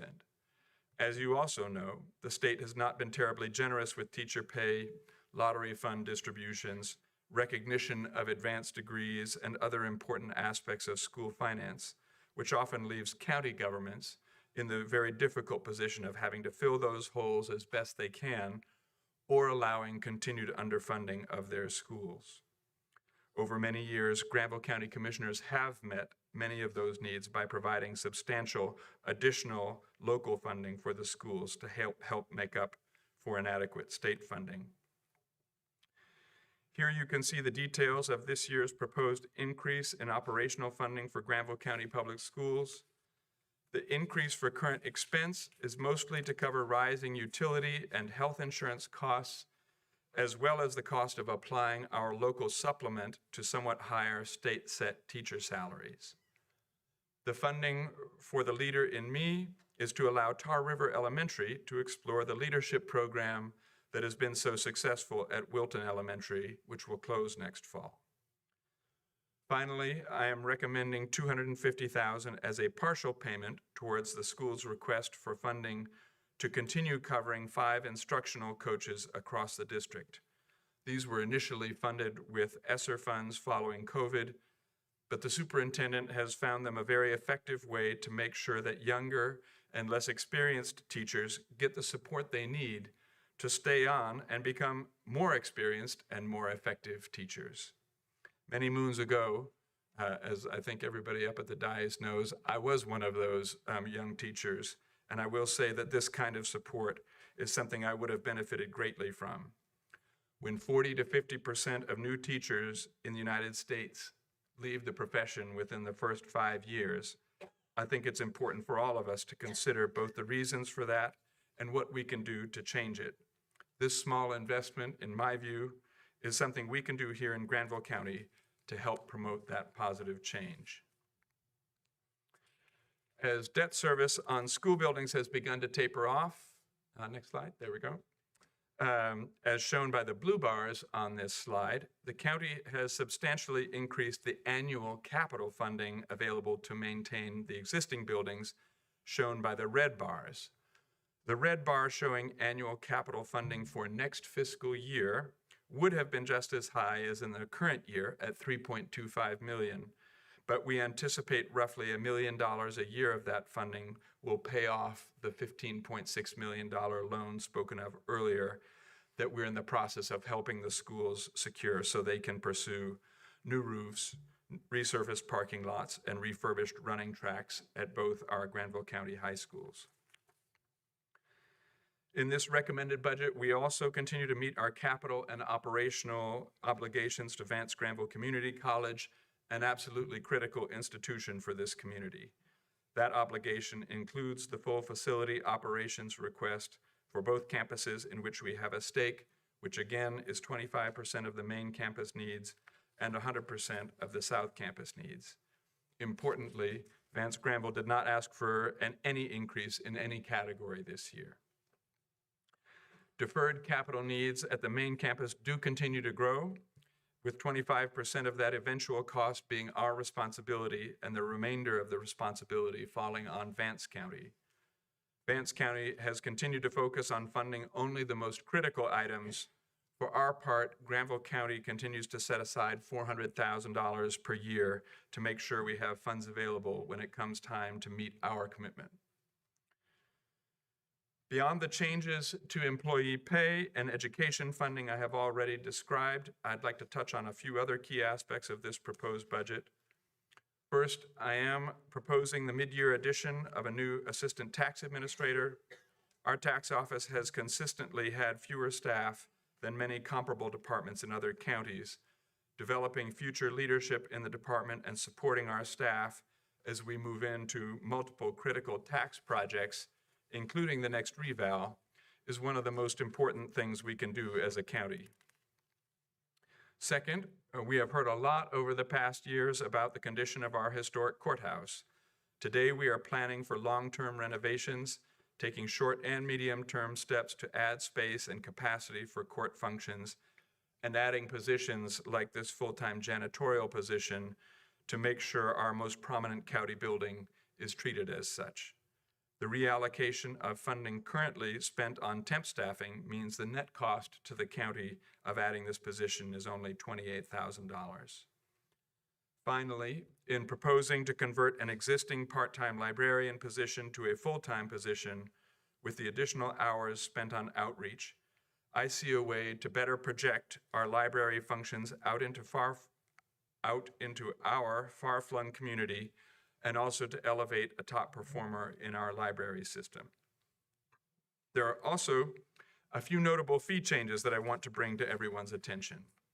Once again, we have small incremental increases to our solid waste fees.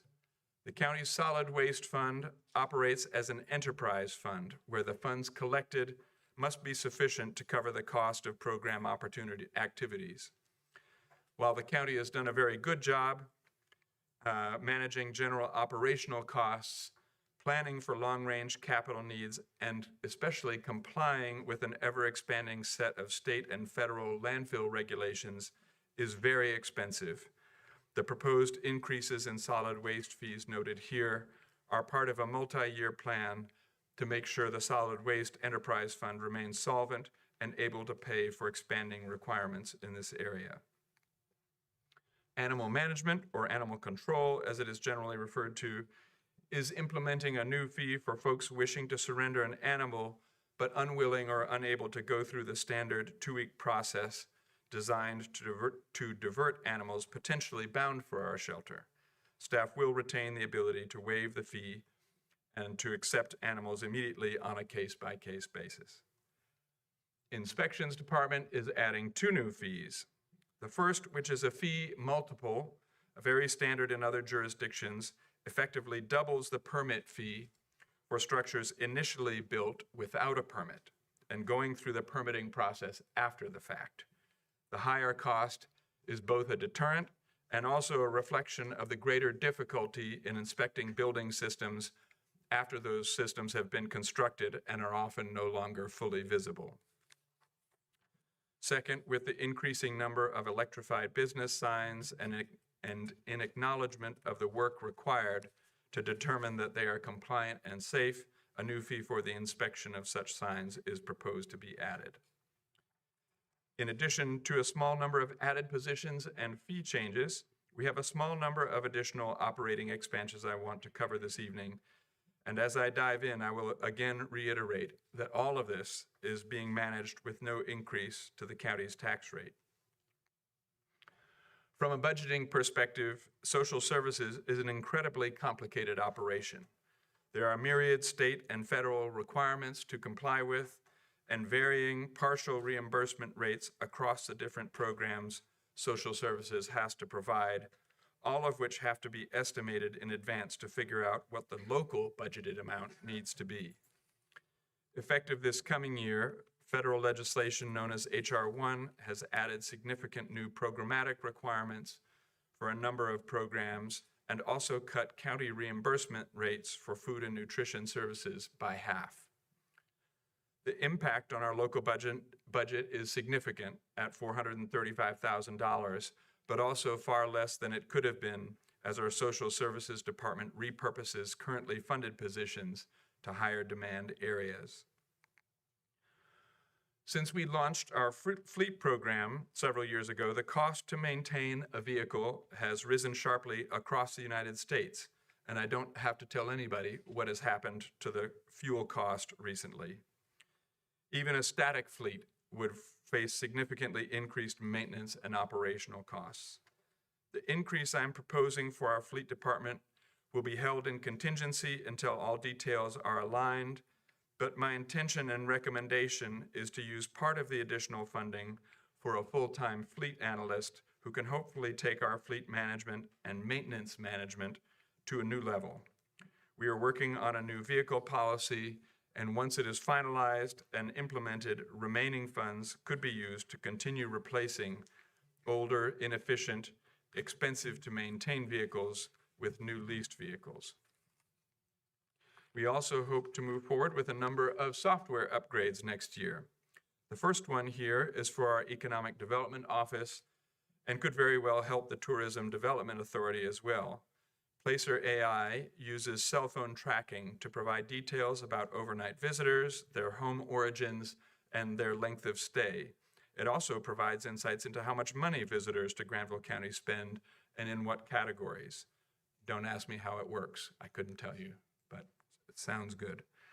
The NeoGov HR platform will replace a product that has really never met expectations, and the savings from discontinuing the use of the previous platform will significantly defray the cost of the new one. As for the Office 365 Enterprise license, we actually already have the license, but we've been paying for it through a vendor and paying a markup on it. Moving forward, we will simply purchase the license directly, which will actually save us a fair bit of money in the long run. In Parks and Grounds, as commissioners will remember, we are utilizing reallocated funding from mini grants and municipal allocations to replace aging playground equipment and make other much needed improvements at the Gap. In continued consultation with the county commissioners, I'm also proposing a number of adjustments to the sheriff's office budget. First, there continue to be significant unplanned and unbudgeted spikes in a number of areas in the sheriff's budget. We agree that the sheriff's office has little control over many of these costs, but the county still needs to be in a financial position to cover those costs if they rise.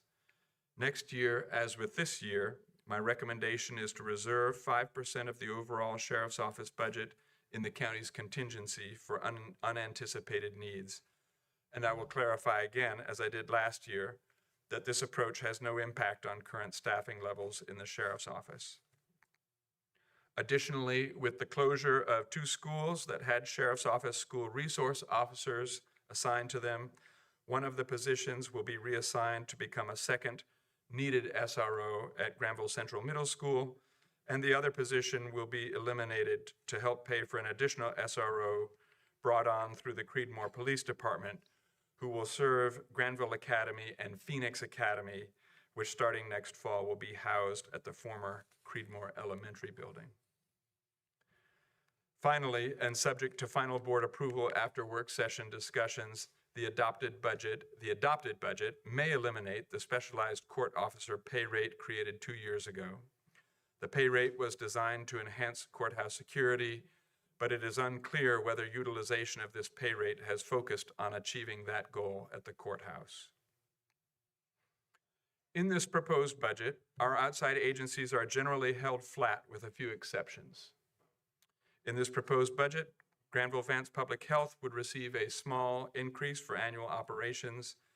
I am currently not recommending funding for the additional $275,000 one-time request they brought forward because the needs described didn't seem like one-time needs, and I did not feel certain enough that substitute funding could be found for fiscal '28 and beyond. I wish we could do more there.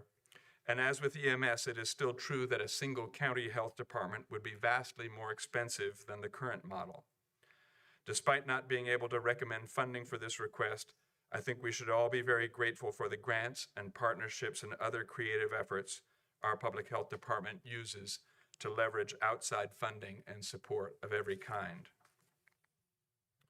We have also added significant new funding to our courthouse to improve the function and appearance of this landmark facility until we're able to move forward with a more comprehensive set of renovations and expansions. Next year's proposed funding includes funding I already touched on for interior enhancements, but a much larger pot of money has been recently set aside into assigned fund balance to help us get a start next year on significant exterior renovations, including a new paint job and restoration of the historic windows. Finally, I am recommending modest nonprofit funding for 2 new nonprofit organizations we have not previously funded, Cornerstone Community Church and the Granville Arts Council. Every winter, Cornerstone provides a critical service in this community, making sure that on the coldest nights, homeless individuals in Granville County have a warm, safe place to stay. Any local money we might put in leverages significant charitable donations and volunteerism, primarily from Cornerstone, but also a number of other local churches and donors.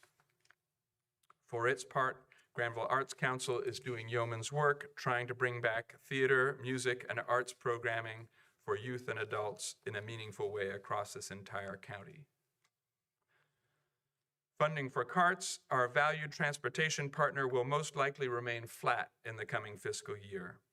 Though an additional $36,948 request, though an additional $36,948 was requested to help cover cost increases and prevent possible cutbacks in services, and though I have placed funds in this recommended budget to potentially meet that request, there are a number of missing details I would need to see before I would be ready to recommend release of those funds. For example, I have not yet received clear communication about what potential cutbacks might look like or when they might start. And we also continue to have some trouble getting clear system-level data from CARTS as we first seek to understand how the system is working at a detailed level before we put too much more money into it. That said, I do appreciate Director Randy Cantor's continued efforts to streamline the agency's operation and his willingness to contribute to conversations about potential future enhancements to public transportation in our county and our region. With regard to the final bullet here, in addition to the county's direct allocations, state funds also pass through the county on their way to CARTS, though this may well be the last year that happens. In the future, these funds may go directly to CARTS, which is a change I don't think staff, at least, would oppose. A lot of this presentation is focused on what I am recommending funding for, but I want to be clear that there are a great many proposed additions to our budget that I am not recommending funding for. By starting with the primary commitment to do right by our current employees, there was a severely limited pot of funding for new and expansionary proposals. Within the context of a no tax rate increase budget, I am not able to recommend funding for several $1 million of new requests we received from a combination of county departments, local nonprofits, and other important community partners. The needed revenue was simply not there to support the requests. All right, getting close to the end. Every year's budget is a weighty document for commissioners and the community. We ask a lot of our taxpayers, and it makes sense that they would expect a great deal from us in return. Doing the public's business is difficult work, but we take it very seriously and try to do the very best job we can. Across the work of 27 departments, we don't always get every detail right, but we try to, and when mistakes are pointed out, we try hard to create an environment where those same mistakes aren't made again. We talk all year long about this community's needs. We talk about how to find the right balance as we use the levers available to county government to ensure that Granville County remains a healthy, thriving community. It isn't easy. Overall, though, I am pleased to be able to propose a streamlined and strategic budget which achieves a number of important goals without any increase to either the county tax rate or fire tax rate. Anyone concerned about or interested in this budget is welcome at our budget work sessions next week or to the public hearing on the budget, which takes place on May 18th. They are also welcome to talk to their commissioners or to contact me directly. Mr. Chair, commissioners, and members of the public, I appreciate the time you have given me this evening. I want to reiterate my thanks for the departments whose hard work we benefit from every day and who spent many hours studying their needs and ways to reduce their budgets. And one more time, I want to thank those who have helped make this presentation, the budget itself, and tonight's meeting possible. Mr. Chair and Commissioners, that concludes my presentation of the fiscal year 26-27 recommended budget. Thank you so much. Thank you, County Manager. I need a motion to approve the public hearing, set for May the 18th, and I guess for the work session on May the 11th and May 13th. So moved. Second motion. It has been moved and proper second that, schedule a work session on May the 11th and May the 13th, and a public hearing we set for May the 18th. All in favor using voting sign of aye? Aye. All opposed have the same right?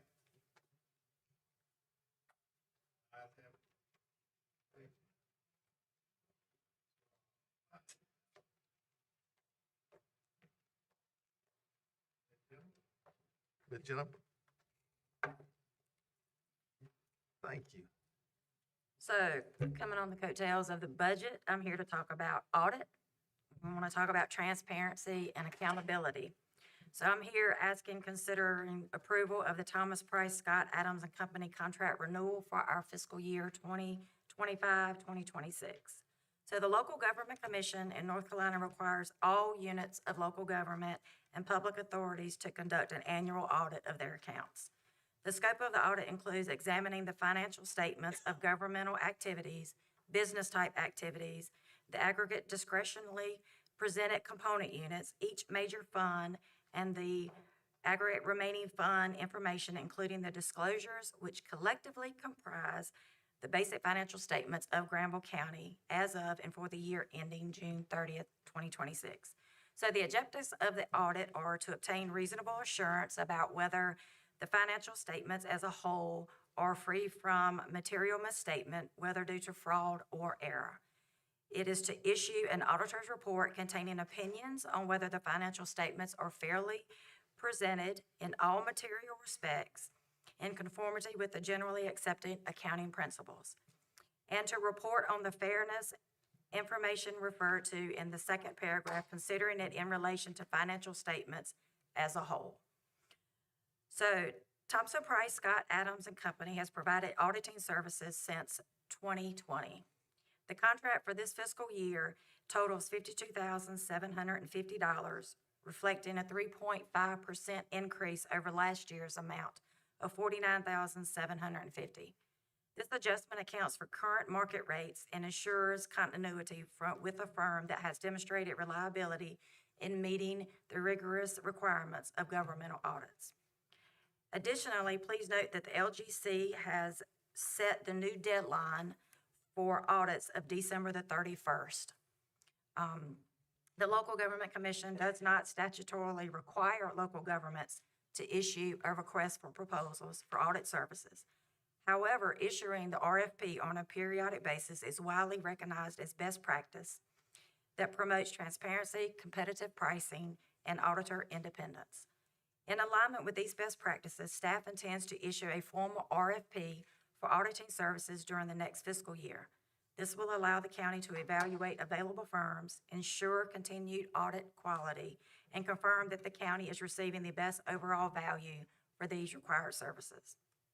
So the county manager and myself recommend approval of the Thompson Price Scott Adams and Company contract renewal for the fiscal year 2025, 2026.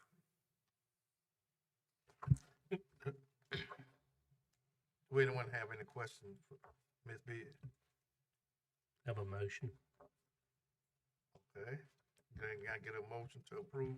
At the recommendation of our county manager and our finance director, I move that we approve the contract with Thompson, Price, Scott, and Adams for contract renewal for the fiscal year 2025, 2026. I second. It has been moved. Finance director and our county manager to approve the Thompson Price Scott. All in favor, use voting sign aye. Aye. All opposed have the same right. Ayes have it. Thank you. Thank you, Ms. Beard. Okay. Moving on to development service matter.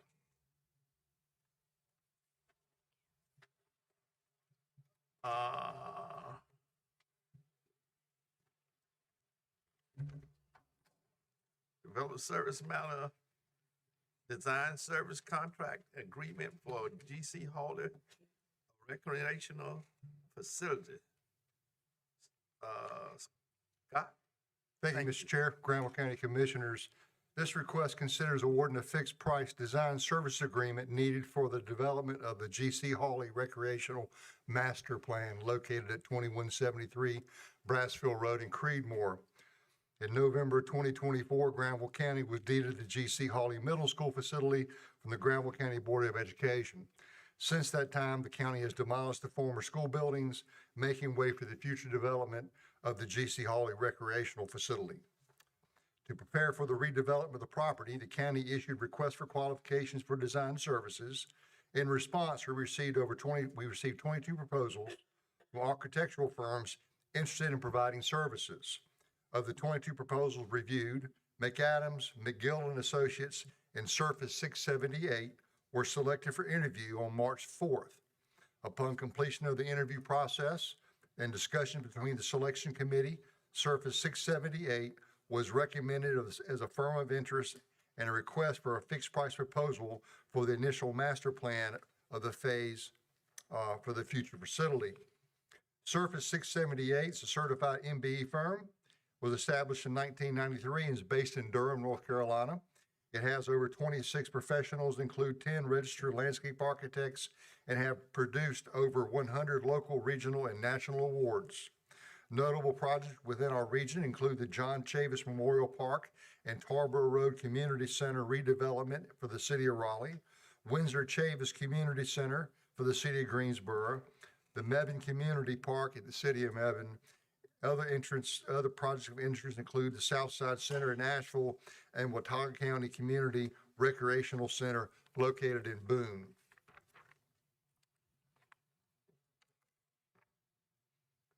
The funding for this request is budgeted within our county's approved project ordinance 21-4201-199, and the Development Services Director, along with the GC Hawley Recreational Design Selection Committee, recommend awarding the fixed price service agreement to Surface 678 PA in an amount not to exceed $163,145, which are tasks A through G on the reference proposal. The Development Services Director further recommends the Board of Commissioners authorize county manager to execute the contract and finalized by the county attorney. I'm here to answer any questions if there are any. I'm sorry, I just wanted to add quickly that there are a couple of things. One, that we will use our standard design services contract, which we've used in a number of transactions in the past. That wasn't included in the agenda packet, but we will use that document form. And the other thing is that there are several subcontracts included in the agenda packet. It appears those are contracts that the primary design contractor will enter into with their subcontractors. We're not reviewing those, and those are between the designer and his subcontractors or its subcontractors. Correct. Thank you. Kind of hiring a general contractor when they've got a whole list of subs.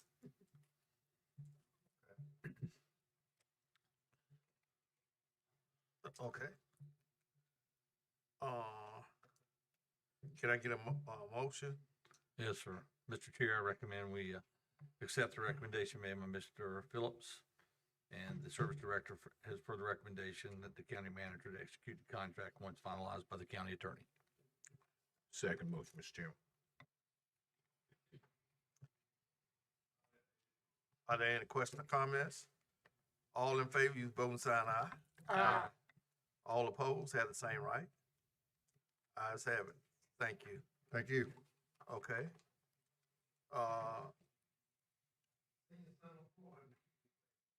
Yes, sir. Next item is a request to consider awarding a fixed price service agreement needed to replace existing floor coverings at the Oxford Senior Center located at 107 Lanier Street in Oxford. Granville County Senior Center in Oxford was named as a beneficiary in the will of Jane Morton, who passed away on August 21st of this year. The amount received over 10% was 10% of her charitable trust, totaling $40,760. Part of this gift, $28,382, will be used to cover the expense of new flooring. The existing floor coverings show sign of surface damage and cannot be refinished. This request is to remove the existing floor coverings and replace with new, more durable luxury vinyl floor coverings within the areas indicated on the attached floor plan. To support this request, Granville County Senior Services obtained the following quotes: A.B. Hair, Wilson's Carpet, Hall's Floor Fashion, No Bid It. The funding is available in the Senior Service Account 10-586351. And it's our recommendation to award the fixed price not to exceed contract to A.B. Hair Carpets totaling $28,382 and authorizes the county attorney to finalize the agreement and the county manager to execute the document. I'll answer any questions. Are there any questions for Scott? Jim, you have any? Okay. Mr. Chair, I make a motion to approve. I second.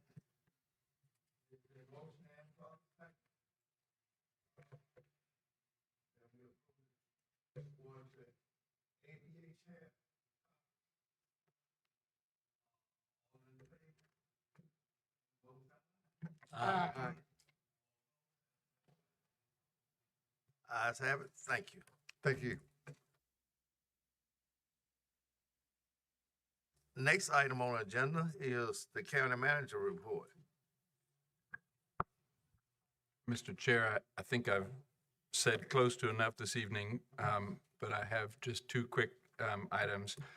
I was thinking today about how the end of the fiscal year and the end of the school year is approaching, and I know we have a lot of high school graduates and community college graduates getting excited about their big day, and I want to congratulate them and their family members. I have a daughter graduating from high school this year too, so it's on our minds as well.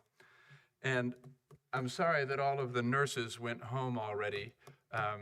My younger sister, who's 51 years old, is in the middle of nursing school. She decided to go back to nursing school, and that's also the profession that my daughter would like to pursue. So it was nice to see them up here getting their much due recognition. So thank you, Mr. Chair. That's all I have for the evening. Thank you, Mr. County Manager. Thank you, Mr. Chair. You have in your agenda book, agenda item for the purchase of real estate located at 108 Watkins Street in Oxford.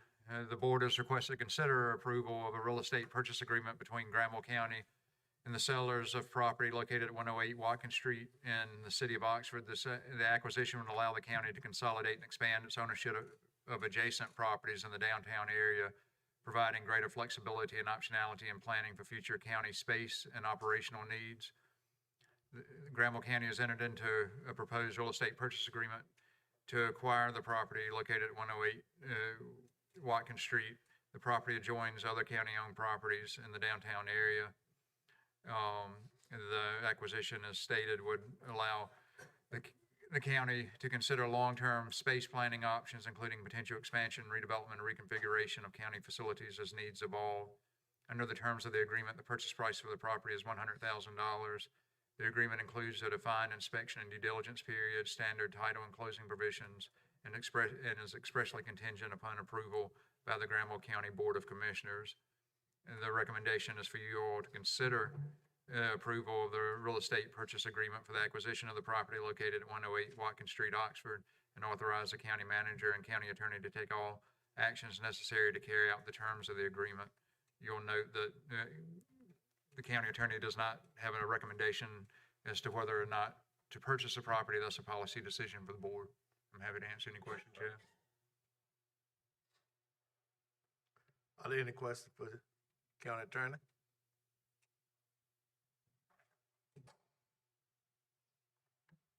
Mr. Chairman, Commissioner Griffin.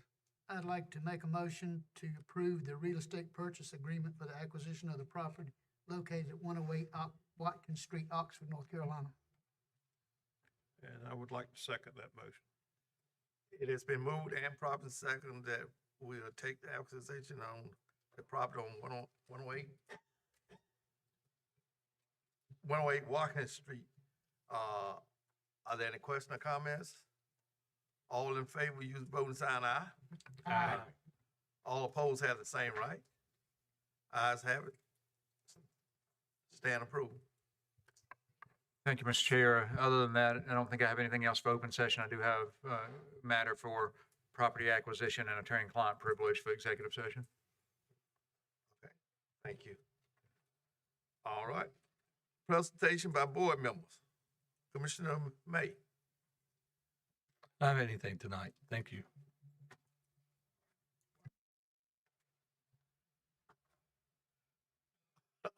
Commissioner Karen. I'm gonna save mine for the budget meetings.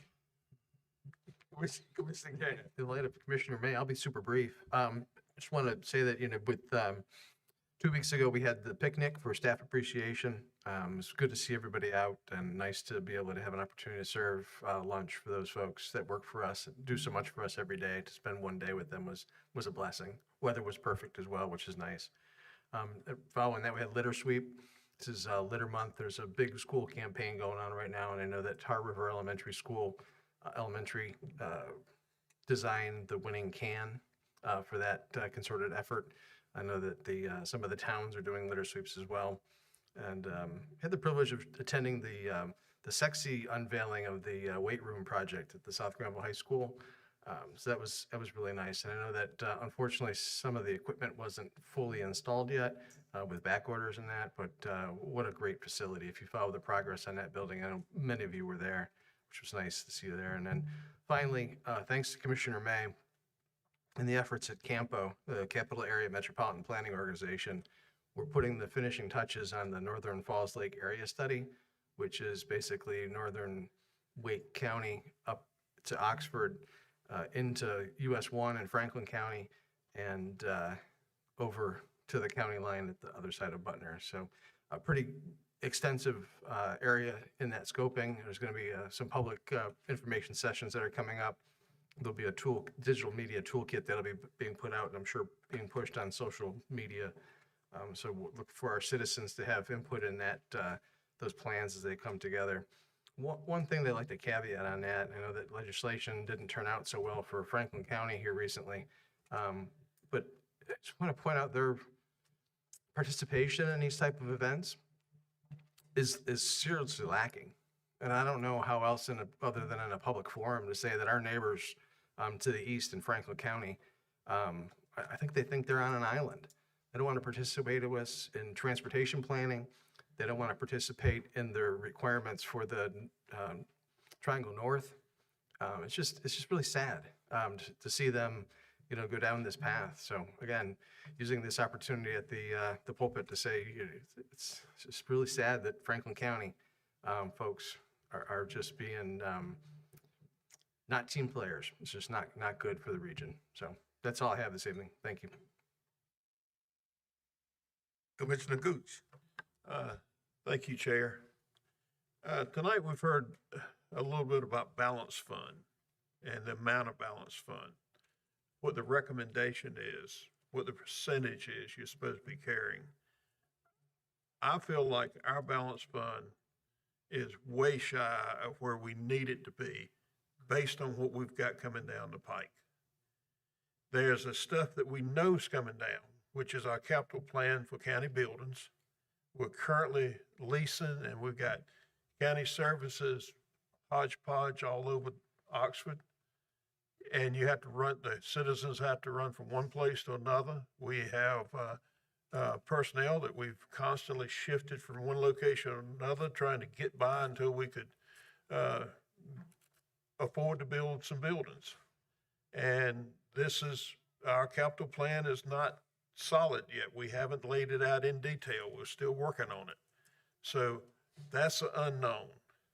We've also been kicking the can down the road with the courthouse expansion And that's something that we're going to have to face in years to come. And that's part of the reason for the purchase of this property. When you move one thing and expand, you have to move something else. So you cause a domino effect of moving things around. And this piece of property is part of our plan for downtown. And then you've got the really unexpected that can come and bite you all of a sudden. And that's if we have a natural disaster. And it is our county manager touched on with FEMA reimbursements. The experience I've had is I've had very little experience with FEMA, but what little experience has been, in my opinion, bad because it's long and drawn out. You have to spend the money up front, and then it seems like forever to get the FEMA reimbursement. So we have a natural disaster, a hurricane or something come through, that could easily wipe out our entire fund balance. And we would get the money back eventually, but when would you get it back? Where would you get the money from? So I'm an advocate for a very strong fund balance, especially when you have items that you know is coming up down, in the near future and in the immediate future and the near future. And also you have to plan for the unexpected. So for us as a county, I think our fund balance needs to be stronger. Thank you.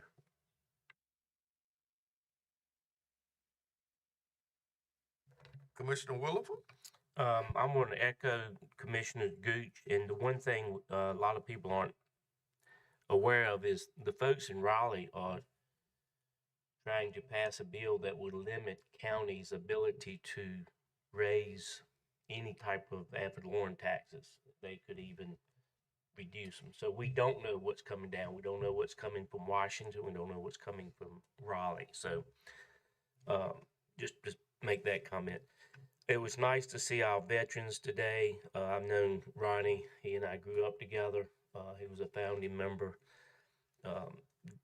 Larry, I've known Larry all my life. Great people, and they do a great job. And along with law enforcement and our teachers that are and firefighters, they are underappreciated. So are our nurses, and it was great to see those out today. And I'm married to one for 45 years, so she doesn't watch this, but so I've lived with one for 45, and they are way underappreciated. So that's all I have tonight. Thank you, Commissioner Williford. Commissioner Griffin? I just would like to echo Commissioner Karen's response on the Granville County Employees Luncheon. It's so wonderful for us to be able to give back to those who give so much and let them know how much we appreciate them. It was a wonderful dinner, wonderful time to get together with county employees. I was glad to see so many people come out and participate. It was really a great day. The Granville County Hospital and the nurses, I just want to give a shout out. If you've never toured that facility, you need to take time to go over there and look at it sometime. We are so lucky in Granville County to have a facility that is still owned by the county and is run as well as it is and can take care of as many people as it does, not only in our state, but in Southern Virginia.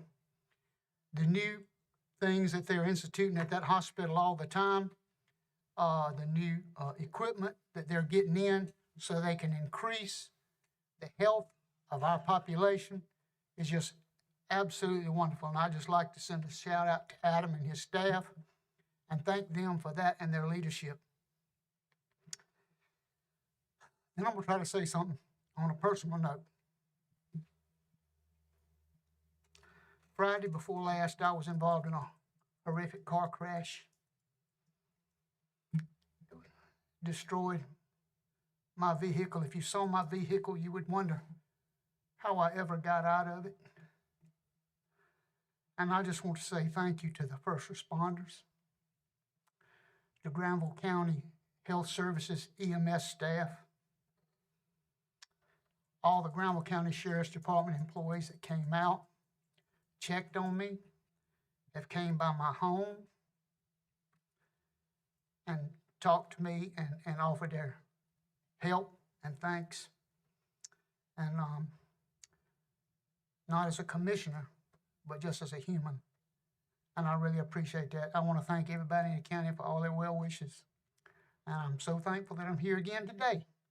So thank you. That's all I have, Mr. Chairman. Thank you. Thank you, Commissioner Griffin. Commissioner Kozak. Commissioner Griffin, we're so happy things worked out as well as they did. We're very thankful. I only want to echo the recognitions tonight, the veterans on that committee, Commissioner May. They've been so dedicated. They've done a lot of good things to support our veterans. The nurses, the picnic that we have for our staff, all these things have been very nice. The weight room at South Granville High School, celebrating that grand opening. I listened to our county manager tonight with a lot of focus. And I tell you, as I sat there listening to him about this year's budget, I couldn't help but think about subsequent years. There's some things in there that I'm sure will affect future years. So look forward to our discussions, and I know we'll have a lot of good dialogue about things he shared with us that's in the budget, or maybe things that's not in the budget. But thanks, Mr. Manager, for the time you put into preparing that, and we're going to have some real rich discussion, I'm sure. Thank you, Mr. Chairman. Thank you, Commissioner Kozak. Just like you said, what everybody have said, I echo it, especially what Mr. Goose said about FEMA and all that. You know, they cut down all the trees around us. So only thing it did, it just opened up pathway for whenever the disaster happened to come and hit us. We got to be ready, and we got to be looking out no more for just for the day, but down the road, down our future was coming on. Also, just like to said, I went to last Friday evening. I went to out to the Gap when they had Relay for Life, and seen so many people that have been battling cancer,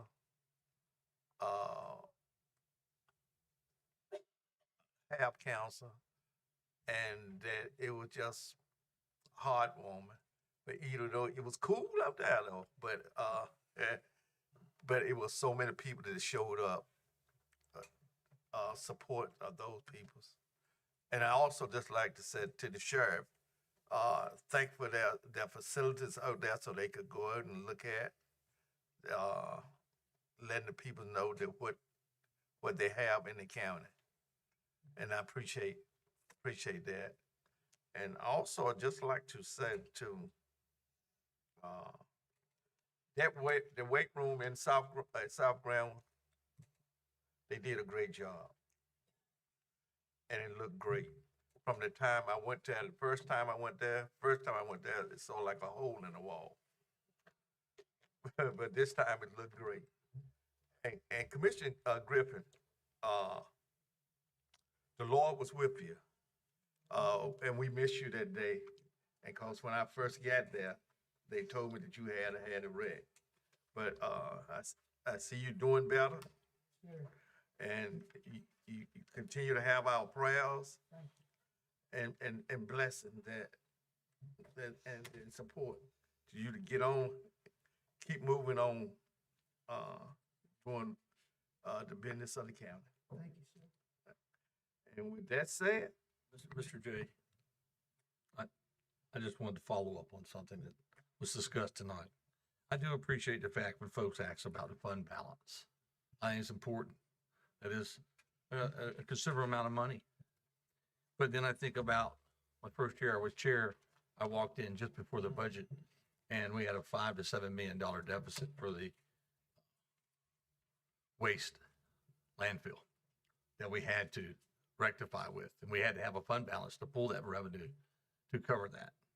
And then I think about the favorability that we get with creditors when we have to go about ratings and loans, because we have a lot of things we need to do. There could be a morning we wake up and the judiciary decides that Raleigh decides that we're going to build a courthouse, whether we want to or not. Remember, that's their prerogative in reality when that occurs. And so they've been very patient with our county, so we have to be prepared for that.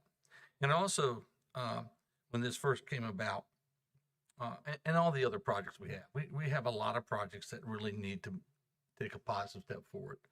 But when this came about, I asked our budget director, and I said,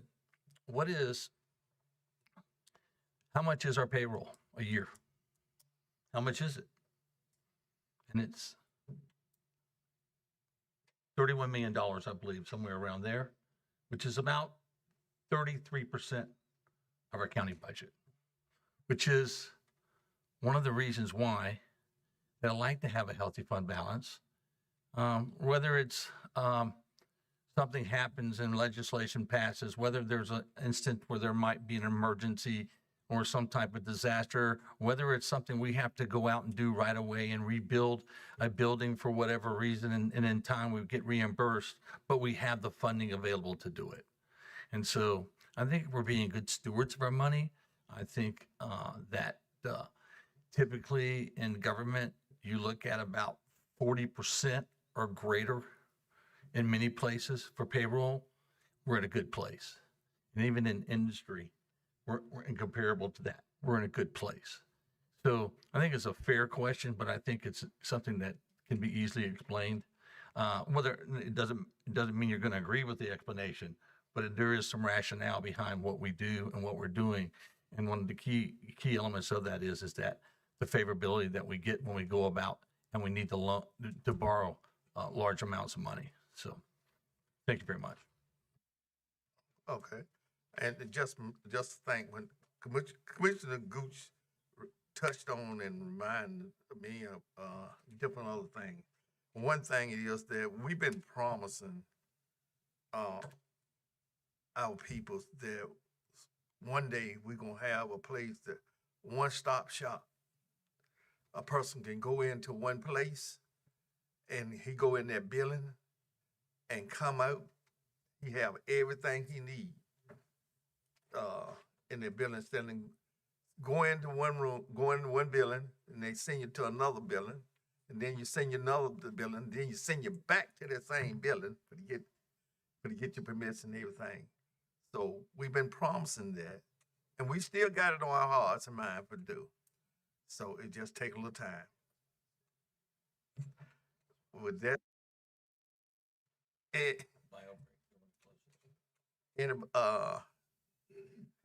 anything else, any other matters come before us? If not, can we get a motion to go into to executive session?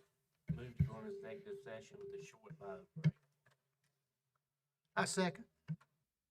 It is moved and proper second that we go into executive session with a short break. All in favor, use both sign aye.